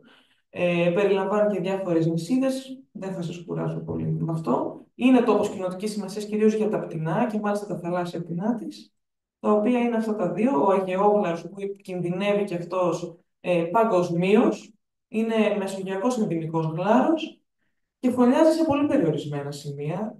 Αποτελεί δείκτη ποιότητας οικοσυστήματος. Και απ' την άλλη έχουμε το θαλασσοκόρακα, που ακόμα δεν είναι απειλούμενο, είναι σχεδόν απειλούμενο. Και ο ελληνικός πληθυσμός έχει ιδιαίτερη σημασία παγκοσμίως, γιατί αποτελεί βιοδείκτη για την αλλιευτική πίεση και την υγεία των ιχθυαποθεμάτων. Κλείνω, τελείωσα. Οι κυριότερες απειλές είναι αυτές που είπαμε. Η διάνοιξη, η ερημοποίηση, η βιοποικιλότητα που μειώνεται, ό,τι αναφέραμε. Αυτό που θέλω να πω είναι ότι δεν πρέπει να ξεχνάμε ότι είμαστε κι εμείς θηλαστικά, με εξελιγμένο εγκέφαλο μεν, αλλά η τεχνολογία, το πόσο μας έχει απομακρύνει από τη φύση, είναι ένα πάρα πολύ μεγάλο θέμα, ειδικά για τη νέα γενιά. Γιατί το βλέπω και στον εαυτό μου και στους γύρω μου. Και από τη στιγμή που έχει χαθεί αυτή η σχέση, δεν ξέρω πού θα πάμε. Χωρίς να θέλω να είμαι πολύ κινδυνολόγο. Όσο είμαστε κομμάτι της επίδρασης της φύσης αρνητικά, τόσο θα μας επηρεάσει και εμάς αρνητικά. Οπότε καλό είναι να την προστατεύσουμε. Ευχαριστώ πολύ. Προς τα δεξιά, Μπορώ να πω πάρα πολύ σύντομα ότι δεν είναι το ίδιο 1 ΜΒ το υλικό με 1 ΜΒ, ξέρω εγώ, κάρβουνο ή πετρέλαιο, γιατί το υλικό δεν το έχεις όποτε το θέλεις. Αν έχει αέρα, αν δεν έχει, πρέπει να έχει κάτι άλλο. Ενώ τα άλλα τα έχεις όποτε θέλεις. Οπότε αυτό είναι μια μεγάλη διαφορά.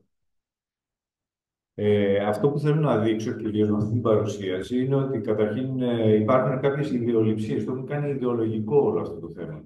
Έτσι. Λοιπόν, δεν υπάρχει καμία πράσινη μετάβαση. Κανένας δεν μεταβαίνει σε κάτι άλλο που να είναι πράσινη καθαρή ενέργεια. Και θα το δείξουμε αυτό με διαγράμματα και με στοιχεία. Όλο το αφήγημα της Πράσινης Συμφωνίας που αυτό εφαρμόζει υποτίθεται και η ελληνική κυβέρνηση είναι μια φαντασίωση. Δεν δείχνουν αυτά τα στοιχεία και η πραγματικότητα και πουθενά στον κόσμο αυτές οι τεχνολογίες δεν έχουν εκτοπίσει τα ορυκτά καύσιμα. Γιατί αυτό υποτίθεται ότι είναι ο σκοπός. Επίσης, ένα άλλο μέρος είναι ότι μιλάνε μονάχα για την ηλεκτροπαραγωγή. Δεν μιλάνε για όλη την ενεργειακή κατανάλωση. Τη βιομηχανία, τη θέρμανση, τις μεταφορές, όλα αυτά, τη γεωργία. Δεν μιλάνε για όλα αυτά. Μιλάνε μόνο για την ηλεκτροπαραγωγή που είναι το 1/5 της κατανάλωσης. Είναι το 1/5 της κατανάλωσης ενέργειας. Προχωράω στο επόμενο. Εδώ βλέπουμε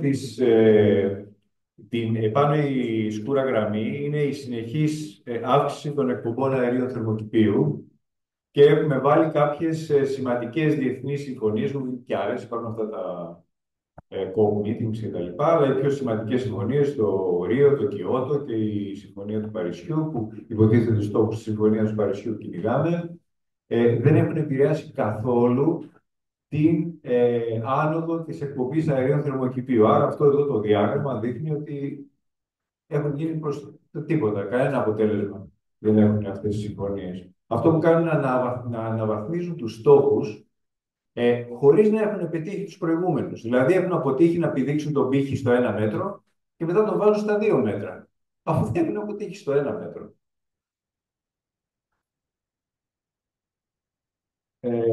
Αυτό τώρα δεν το είναι λίγο περίπλοκο, πάω στο επόμενο. Εδώ πέρα, αυτό είναι πολύ σημαντικό διάγραμμα, γιατί μπορείς να καταλάβεις αμέσως ότι είναι μια φαντασίωση οποιαδήποτε ενεργειακή μετάβαση. Και τι γίνεται στην πραγματικότητα. Αυτό είναι ένα διάγραμμα της BP, πάρα πολύ έγκυρο, το χρησιμοποιούν και οι πάντες.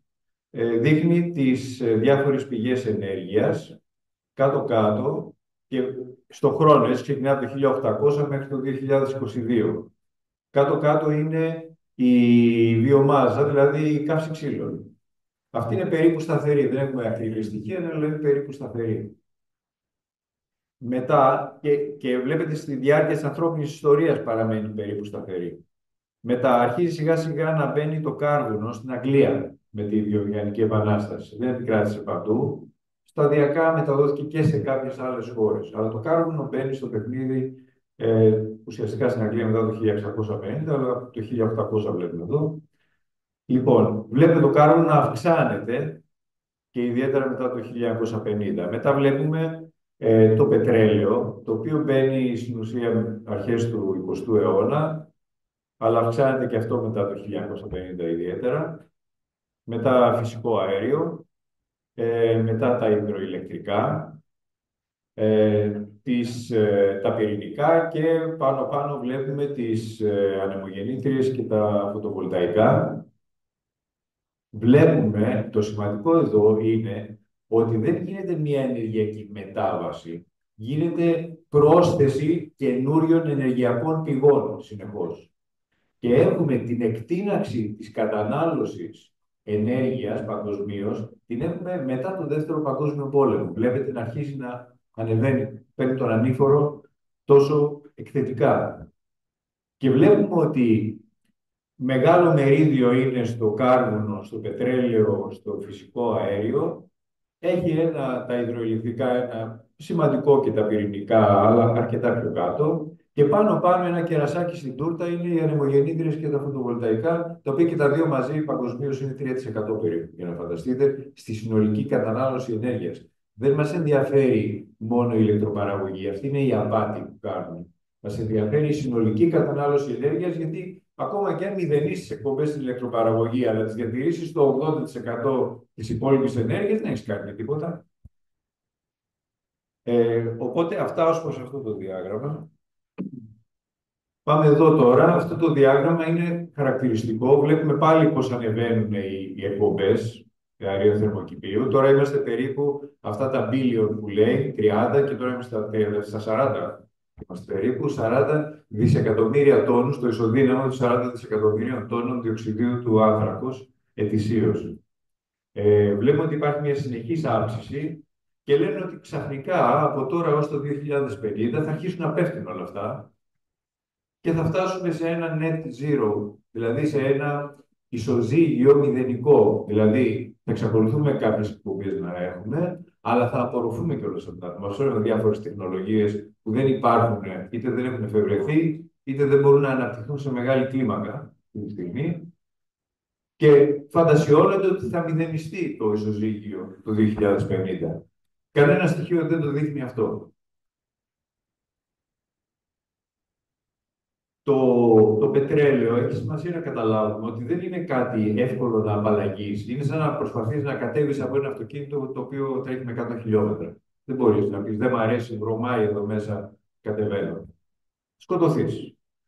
Λοιπόν, το πετρέλαιο είναι ένα βιοκαύσιμο που έχει κατασκευάσει η ίδια η φύση. Είναι μικροοργανισμοί, δεν είναι δεινόσαυροι που λένε. Είναι μικροοργανισμοί θαλάσσιοι, από αυτούς που καταναλώνουν υφάλαινες, ας πούμε, οι οποίοι γενναίες ολόκληρες πεθαίνουν και καταπίπτουν στο βυθό. Με τις γεωλογικές διαδικασίες οι πλάκες, οι τεκτονικές κινούνται, μπαίνουν στα έγκατα της γης και σε συγκεκριμένα βάθη με πίεση και με θερμοκρασία μετατρέπονται σε πετρέλαιο. Γι' αυτό κιόλας είναι χαρακτηριστικό ότι η φύση είναι σαν ένα διελιστήριο. Έχει συμπιέσει περίπου 24 τόνους τέτοιας βιομάζας, τέτοιων οργανισμών, για 1 λίτρο πετρελαίου. Γι' αυτό καταλαβαίνετε τι ισχύ, τι δύναμη έχει το πετρέλαιο. Ποτέ δεν είχε τόσο μεγάλη ενεργειακή πηγή η ανθρωπότητα όσο το πετρέλαιο, με εξαίρεση τώρα τα πυρηνικά, που παίζουν μόνο στην παραγωγή. Για πρώτη φορά, λοιπόν, επιχειρούν μια μετάβαση από υψηλή ενεργειακή πυκνότητα σε χαμηλή ενεργειακή πυκνότητα. Και λένε το παραμύθι ότι θα μεταβούμε ως διαμαγείας από αυτές τις υψηλές ενεργειακές πυκνότητες των ορυκτών καυσίμων, που είναι βρώμικα, σε καθαρές μορφές ενέργειας, διατηρώντας τις ίδιες καταναλώσεις. Αυτό είναι απίστευτα παράδοξο και παράλογο. Δεν μπορεί να έχει συμβεί. Οι ενεργειακές πυκνότητες έχουν πολύ μεγάλη σημασία. Έτσι, τα αιωλικά κατανείμουμε την ενεργειακή πυκνότητα του αέρα στην επιφάνεια της γης. Είναι περίπου 1 βατ ανά τετραγωνικό μέτρο. Μπορεί κάποιες περιοχές να έχουν λίγο παραπάνω, άλλες λιγότερο. Έτσι. Τα φωτοβολταϊκά είναι από 5 έως 20 μπορούν να πιάσουν τώρα, αλλά αυτό εξαρτάται και από η εξέλιξη τεχνολογίας μπορεί να φτάσει μέχρι ένα σημείο περίπου 34% των φωτονίων, τέλος πάντων, να μεταφέρει ενέργεια, αλλά έχει κάποια όρια. Πολύ χαμηλότερα από το πετρέλαιο. Το πετρέλαιο ανά τετραγωνικό μέτρο μπορεί να δώσει 1000 βατ. Οπότε από το 1 βατ των αιωλικών στα 1000 βατ του πετρελαίου, καταλαβαίνετε δεν είναι δυνατόν να υποκαταστήσει το ένα με το άλλο. Η συνέπεια σε αυτό είναι η τεράστια κατάληψη γης. Το ότι βλέπουμε να γεμίζουν τα πάντα με αιωλικά και με φωτοβολταϊκά τεράστιες εκτάσεις είναι ακριβώς γιατί είναι πάρα πολύ χαμηλή η ενεργειακή πυκνότητα αυτών των πηγών ενέργειας. Είναι ανανεώσιμες. Τα μηχανήματα δεν είναι ανανεώσιμα. Το φως του ήλιου είναι, ο αέρας είναι, αλλά όχι τα μηχανήματα που έχουμε για να τα μαζέψουμε. Και αυτό φυσικά καταστρέφει, όπως είπε και η Χλόη, την βιοποικιλότητα και αλλάζει την χρήση γης. Με όλες τις άλλες επιπτώσεις που είπαμε. Αν μαζεύαμε για να καταλάβουμε όλα τα εργοστάσια ορυκτών καυσίμων στον κόσμο και τα πυρηνικά και τα υδροηλεκτρικά και τα βάζαμε σε ένα σημείο, θα ήταν αυτή η έκταση μικρότερη από της Ελλάδας. Ενώ τώρα πρέπει να καταλάβουμε αυτά τα συστήματα τεράστιες πραγματικά εκτάσεις, οι οποίες ποτέ δεν πρόκειται να παράξουν τόση ενέργεια. Εδώ πέρα βλέπουμε πόσο περίπου αιωλικά χρειάζεται για να αντικαταστήσουν ένα τυπικό εργοστάσιο του περίπου λίγο παραπάνω από 1 γιγαβάτ με θερμικές πηγές. Και αυτές οι ανεμογεννήτριες, να λάβουμε υπόψη μας ότι σχηματικά εδώ είναι πολύ κοντά η μία στην άλλη. Πρέπει να έχουν 8 διαμέτρους ρότορα απόσταση η μία από την άλλη για να μην αλληλοεπηρεάζονται. Λοιπόν, μια και μιλάω για ενεργειακή μετάβαση, μας ενδιαφέρει το ακαθάριστο εθνικό προϊόν. Αυτό συνδέεται κατά 99% με την κατανάλωση ενέργειας. Η κατανάλωση ενέργειας αυτή τη στιγμή, το μεγαλύτερο ποσοστό, κατά 82% περίπου, είναι ορυκτά καύσιμα. Και τα άλλα είναι πυρηνικά, υδροηλεκτρικά, ανανεώσιμες πηγές. Υπάρχουν τα ορυκτά, έχουν τεράστιες επιπτώσεις στην ανθρώπινη ζωή. Δηλαδή, κάποια πράγματα, επειδή δεν τα έχουμε ζήσει τη μετάβαση, τα ζήσαμε στη ζωή μας να υπάρχουν αυτά και δεν τα σκεφτόμαστε. Πριν από τα ορυκτά καύσιμα, δεν υπήρχαν, για παράδειγμα, οικονομίες χρέους. Δεν υπήρχε χρέο, όλοι να χρωστάνε, ας πούμε. Τι χρωστάνε?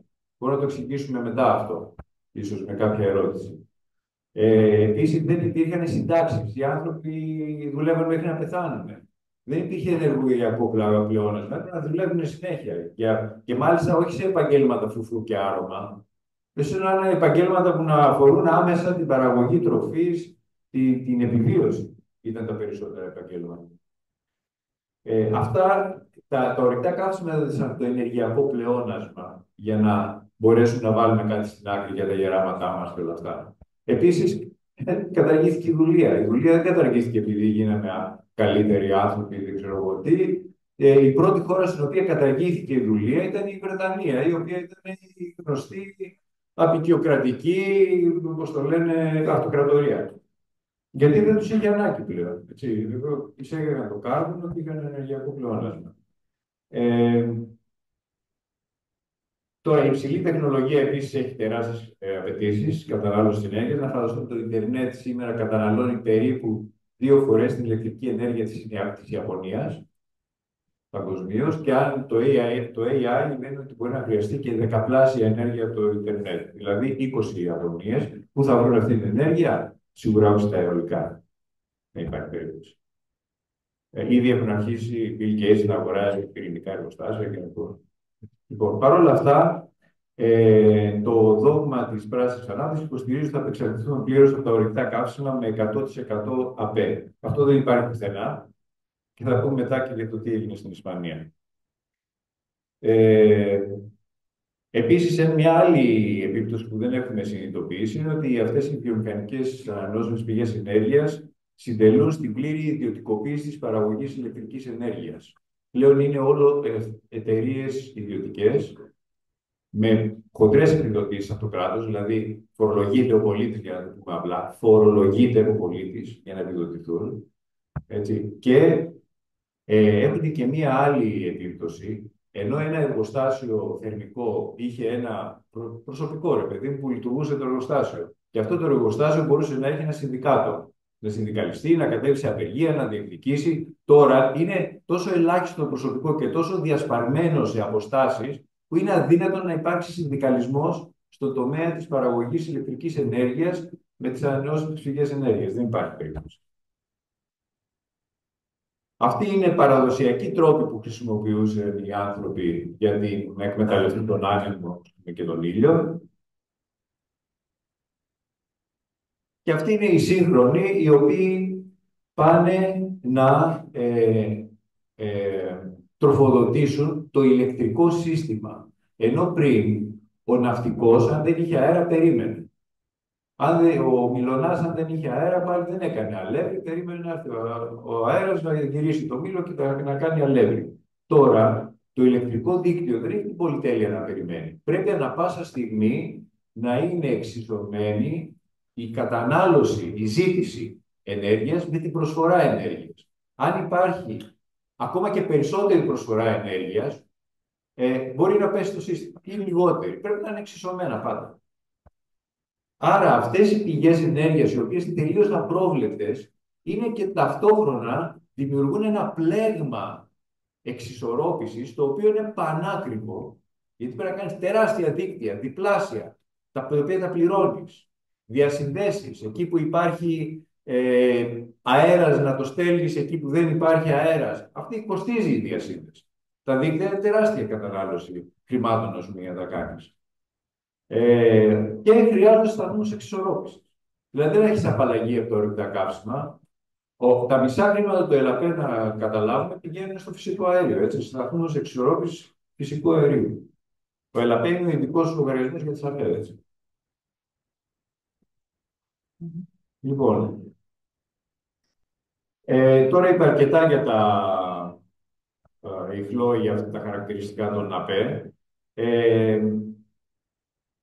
Χρειάζονται όλα αυτά τα υλικά. Αυτό μπορώ να πω, που είναι πολύ σημαντικό, ότι αυτές οι τεχνολογίες χρειάζονται από 10 έως 20 φορές, ανάλογα που τοποθετούνται, έτσι, περισσότερες πρώτες ύλες από ό,τι οι άλλες μορφές ενέργειας με ορυκτά καύσιμα. Γιατί κάνεις πάρα πολλές ανεμογεννήτριες και επειδή είναι χαμηλή ενεργειακή πυκνότητα του αέρα, θες πάρα πολλά υλικά για να τις κατασκευάσεις, για τα μέταλλά τους, τα πλαστικά τους και όλα αυτά, για να απορροφήσεις αυτό το αραιό δυναμικό. Αυτό λοιπόν σημαίνει περισσότερες εξορίξεις, περισσότερες καταστροφές φυσικών οικοσυστημάτων, επεξεργασία αυτών των υλικών σε μέρη που δεν τα βλέπουμε εμείς.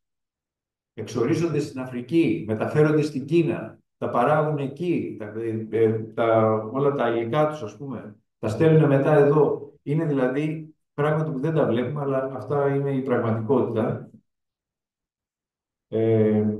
Επίσης έχουν χαμηλό συντελεστή απόδοση. Τα αιωλικά έχουν περίπου 25%, το οποίο είναι το 1/4 του χρόνου δεν λειτουργούν. Ναι. Εδώ βλέπουμε την νησίδα Άγιος Γεώργιος, πώς την έχουν καταντήσει. Εδώ βλέπουμε μεγάλα φωτοβολταϊκά, μια είναι η επόμενη.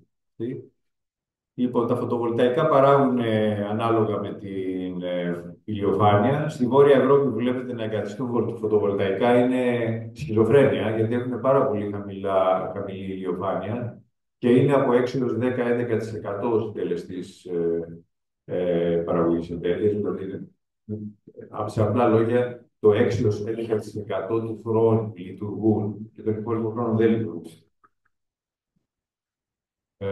Εδώ βλέπουμε φωτοβολταϊκό της ελληνικά πετρέλαια πάνω σε χερσωμένο δάσος, έτσι, τόσο οικολογικό. Τα υδροηλεκτρικά είναι μία μορφή παραγωγής ενέργειας, αλλά δεν πρόκειται να λύσει το πρόβλημα. Έχουν συγκεκριμένες δυνατότητες και εκεί όπου υπάρχουν βέβαια και ποτάμια και υψομετρικές διαφορές. Να πω χαρακτηριστικά ότι στα μικρά υδροηλεκτρικά που πάμε και γεμίζουμε τα βουνά μας τώρα, σε κάθε ρέμα και σε κάθε αυτό κάνουμε μικρά υδροηλεκτρικά, περίπου 55 τόνοι νερού που πέφτει από 350 μέτρα ύψος ισοδυναμεί με ένα λίτρο βενζίνης. Και τόσο μικρή ενέργεια έχουν και γίνεται όλη αυτή η καταστροφή για το τίποτα. Επίσης, η Ευρωπαϊκή Ένωση θέλει να απελευθερώσει το ρου των ποταμών σε μήκος 25.000 μέτρων. Εμείς σχεδιάζουμε το αντίθετο, να κάνουμε υδροηλεκτρικά παντού. Εδώ έχουμε τι γίνεται με τις μπαταρίες λιθίου. Αυτές είναι ανοιχτές λίμνες τοξικών αποβλήτων με την επεξεργασία του λιθίου. Ναι, εδώ, συγγνώμη, το βλέπω αριστερά. Είναι ανοιχτές λίμνες επεξεργασίας. Τέτοια υπάρχουν και στην Κίνα και παντού, όπου επεξεργάζονται αυτά τα υλικά. Αξίζει να πούμε κάποια πράγματα για τα ηλεκτρικά αυτοκίνητα, γιατί τα ηλεκτρικά αυτοκίνητα είναι μέρος του αφηγήματος. Δηλαδή, το αφήγημα το κυρίως είναι τι? Ανεμογεννήτριες, φωτοβολταϊκά, μπαταρίες, ηλεκτρικά αυτοκίνητα. Και πάνε και κάποιες άλλες τεχνολογίες, μπορεί να τα συζητήσουμε αργότερα, αν θέλετε, προστολή υδρογόνα κτλ. Να μην απασχολήσω τώρα. Λοιπόν, τα ηλεκτρικά αυτοκίνητα είναι σημαντικό το πόσο άσκοπο είναι αυτό, γιατί τα επιβατικά αυτοκίνητα, όχι τα βαρέα οχήματα, έτσι, τα επιβατικά αυτοκίνητα, έχουν 8% περίπου των εκπομπών αερίων θερμοκηπίου παγκοσμίως. Αυτά, αν είναι 1,4 δισεκατομμύρια αυτά τα αυτοκίνητα. Άμα τα αντικαθιστούσαμε όλα, δεν πρόκειται, τι θα πετυχαίναμε? Θα το δούμε στο επόμενο διάγραμμα. Αυτό είναι ένα διάγραμμα της Volkswagen, το οποίο συγκρίνει δύο δικά της μοντέλα. Ένα ηλεκτρικό και ένα με diesel. Το βλέπουμε ότι από εκεί που ξεκινάει η ζωή τους, στο 0, ήδη το ηλεκτρικό έχει καταναλώσει περισσότερη ενέργεια, περίπου 25, το αντίστοιχο 25 βαρελιών πετρελαίου για την κατασκευή του. Εξόρυξη υλικών, βιομηχανική κατασκευή κλπ. Είναι μπροστά από το κανονικό αυτοκίνητο. Μετά αρχίζουν περίπου στα 70.000 χιλιόμετρα και συναντιούνται και εξισώνονται οι εκπομπές τους. Στα μίλια, έτσι. Ναι. Και μετά περίπου στα 120.000 χιλιόμετρα έχει πάρει κεφάλι λίγο μειώνει κάπως κατά 20%. Δηλαδή, εάν πάρεις ένα ηλεκτρικό αυτοκίνητο και κάνουν την υπόθεση ότι αυτό το ηλεκτρικό αυτοκίνητο φορτίζει σε ένα ευρωπαϊκό δίκτυο, στο μείγμα που έχει ένα μέσο ευρωπαϊκό δίκτυο. Οπότε, αν πάρεις το όφελος, είναι ένα 20% αυτό το 8% που είπαμε. Τώρα, τίποτα δηλαδή. Δεν έχεις κάνει τίποτα. Τώρα, τα βαρέα οχήματα είναι αδύνατο να εξηλεκτριστούν. Το diesel δεν αντικαθίσταται. Και τα βαρέα οχήματα αφορούν όλα τα μεγάλα φορτηγά, τα εξορυκτικά μηχανήματα, τα γεωργικά μηχανήματα. Τα εξορυκτικά είναι γιγαντιαία μηχανήματα. Έτσι, και το πετρέλαιο είναι το master resource, δηλαδή είναι η ενεργειακή πηγή η οποία κάνει δυνατή την εκμετάλλευση όλων των άλλων ενεργειακών πηγών. Χωρίς πετρέλαιο και ιδιαίτερα χωρίς δίζελ, δεν μπορείς να εκμεταλλευτείς καμία άλλη ενεργειακή πηγή. Θα νεκρώσουν τα πάντα. Και τα αεροπλάνα, ναι, είναι πώς τη λένε, η κυροζήνη. Ναι, ναι, κάπου κάνω το συγχρονισμό της διαφάνειας γιατί πέφτει το μάτι μου και στην επόμενη. Εδώ είναι διάφορες εταιρείες ο παραλογισμός που επενδύουν ταυτόχρονα και στις ανανεώσιμες πηγές ενέργειας, στις υποτιθέμενες και στα ορυκτά καύσιμα. Εδώ είναι αυτό που πρέπει να το δούμε πολύ σοβαρά, γιατί αν πάρεις μια χώρα η οποία να καταλάβεις τι μπορείς να πετύχεις και τι δεν μπορείς να πετύχεις με αυτά τα πράγματα, είναι η Γερμανία, η οποία έχει εφαρμόσει την πολιτική Energiewende, το ενεργειακή μετάβαση, δηλαδή είναι σημαίνει στα γερμανικά, από το 2000 και εδώ, με νόμο. Έτσι, κάθε χρόνο έδιναν 330 δισεκατομμύρια για αυτές τις τεχνολογίες. Πού έχουν φτάσει, αυτά είναι του 2024 τα στοιχεία.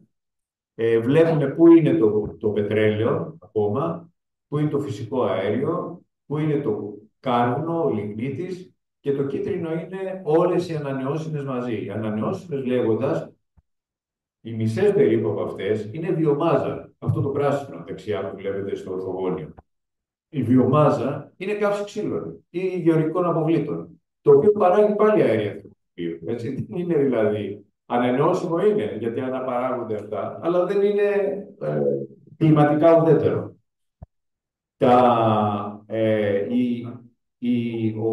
Ο αέρας είναι περίπου 4,8% στη συνολική παραγωγή ενέργειας. Μετά από 25 χρόνια Energiewende τώρα, έτσι.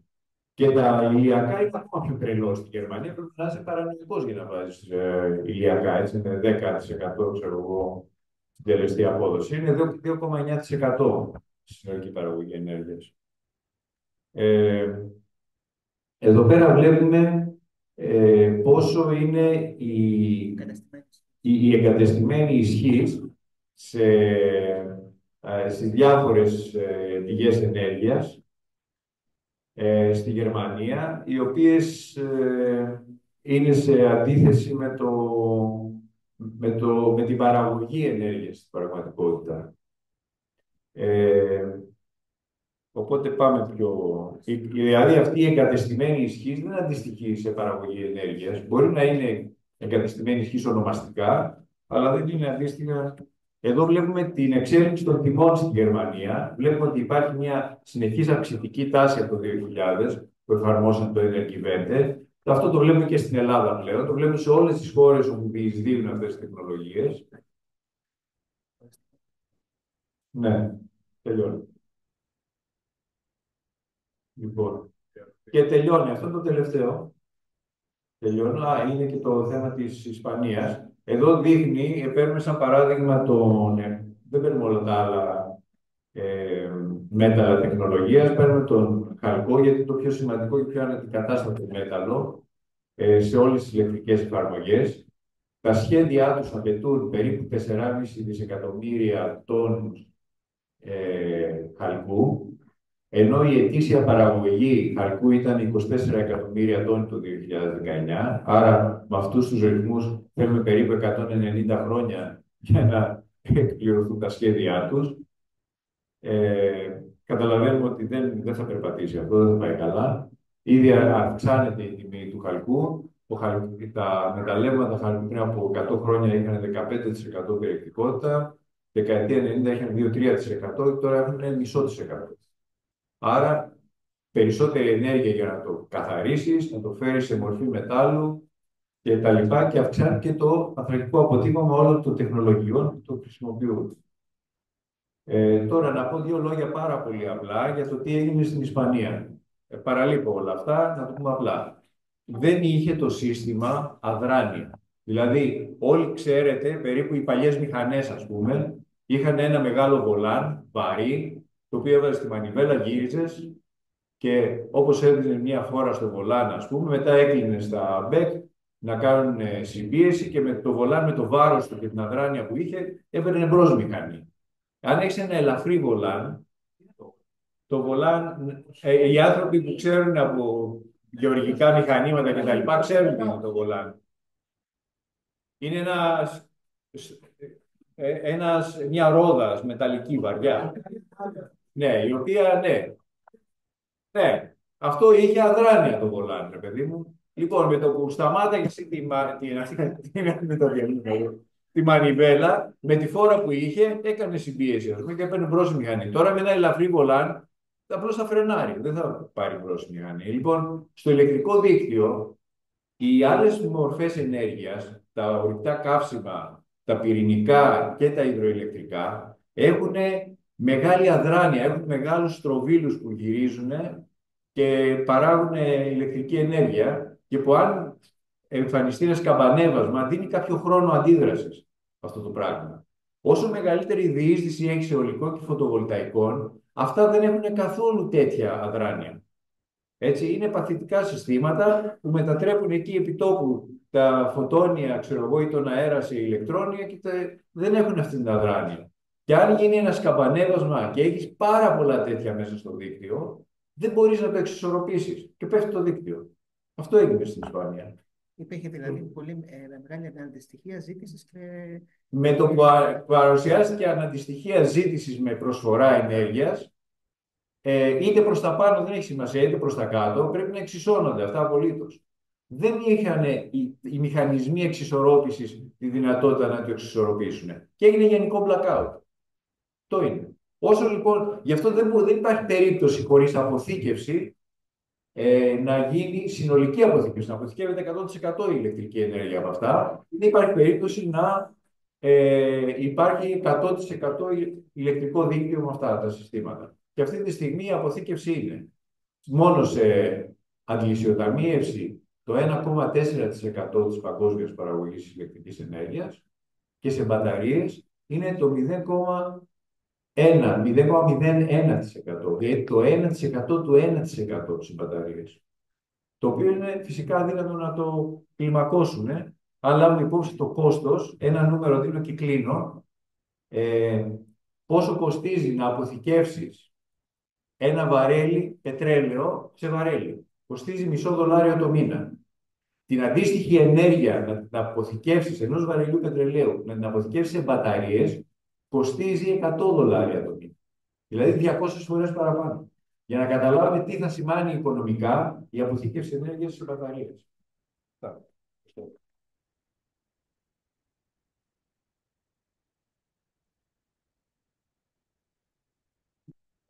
Πάμε σε ερωτήσεις και τοποθετήσεις από το κοινό. Λοιπόν, ευχαριστούμε για την υπομονή σας. Βλέπω ότι ενδιαφέρον αυτά που λέμε από όσο